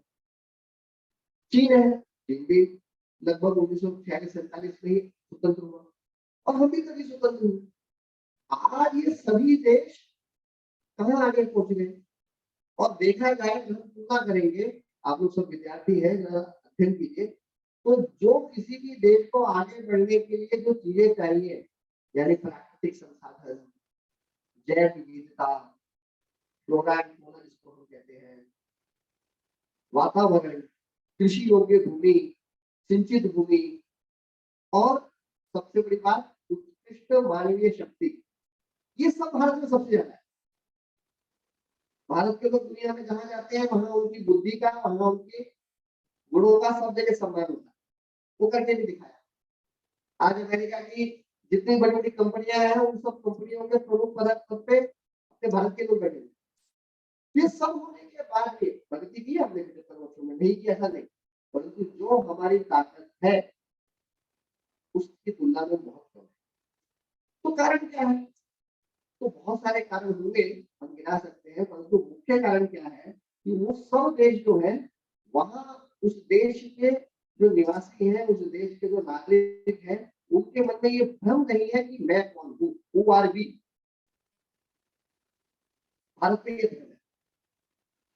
तो ये स्व जो है, ये स्व को पहचानना, ये स्व को अगर हम पहचान लेते हैं तो फिर बहुत सारे प्रश्न समाप्त हो जाएंगे। बहुत सारे झगड़े जो आज अपने को आज भी भारत के अंदर दिखाई देते हैं, जिसके लिए रोहित ने कहा कि आज भी वो समस्या मुझे दिखाई देती है जो प्रेरणा करती है कि मुझे कुछ काम करना चाहिए समाज के लिए, वो समस्या समाप्त हो जाएगी। वो प्रकट कैसे होगा? तो वो स्व भाषा से होगा, स्व भाषा से होगा, स्व संस्कृति से होगा, स्व इतिहास से होगा। तो इस अवसर पे मैं और अधिक ना कहते हुए केवल ये स्व को जानने की जो हमारी दिशा है और प्रयत्न है वो व्यक्तिगत और सामूहिक रूप से हमारे बढ़ते चले जाए। और इस कार्यक्रम का जो भाव है कि हम सब अपने लिए तो जीते ही, परंतु ये अपनापन जरा बड़ा करती है। तो उस अपने पन में जब पूरा समाज आ जाएगा तो फिर बाकी के लोग कहेंगे कि आप समाज के लिए जी रहे हैं, तो वो जी अपने लिए ही रहा, परंतु उसका मैं जो है वो बढ़ गया है। तो वो मैं हमारा भी बढ़े और अपना ये देश ये स्वतंत्रता के 75 वर्ष में अभी है और 25 साल के बाद जब 100 वर्ष में होगा तो हम में से अनेक लोग इस देश के संचालन में मुख्य भूमिका में होंगे। तो वो देश कैसा होगा उसकी तैयारी आज से करना, उसके लिए हमें क्या करना, ये प्रयास करना, ये विचार करना। तो इतनी बात कहते हुए और इस कार्यक्रम में आप सब लोग आए और ये सब बातें सुनी, उसके लिए आपका धन्यवाद देते हुए और फिर से रोहित को शुभेच्छा देते हुए, रोहित ने कहा है कि 1 वर्ष, परंतु हमने राहुल का अनुभव सुना ही है कि वो 4 दिन के कैसे 1 महीना और 1 का कैसे 3 होता है, तो इसलिए मैं उसमें एक ही शब्द कहूंगा कि कम से कम 1 वर्ष। तो उसके लिए आप जा रहे हैं तो उसमें आप अच्छी तरीके से सफल हो, ये शुभेच्छा देते हुए अपने शब्दों को विराम देता हूं।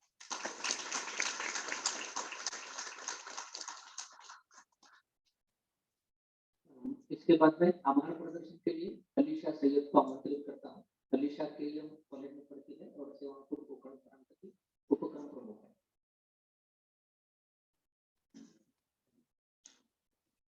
नमस्ते सभी को।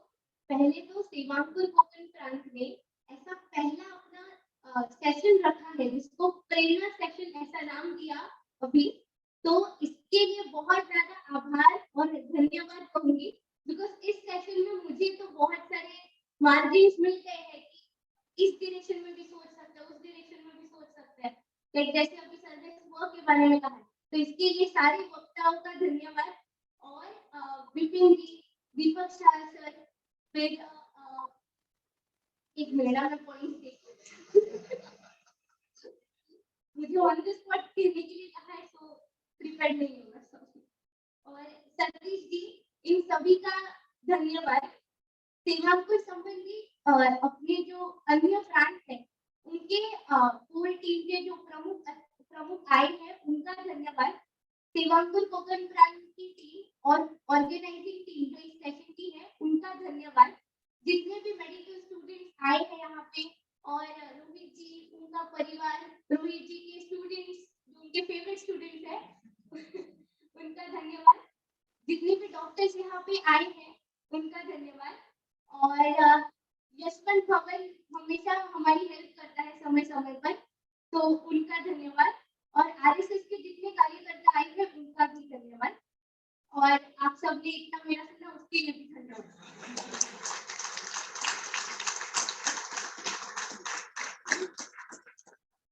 ये कार्यक्रम यहाँ पे समाप्त हुआ ऐसा मैं जाहिर करता हूँ।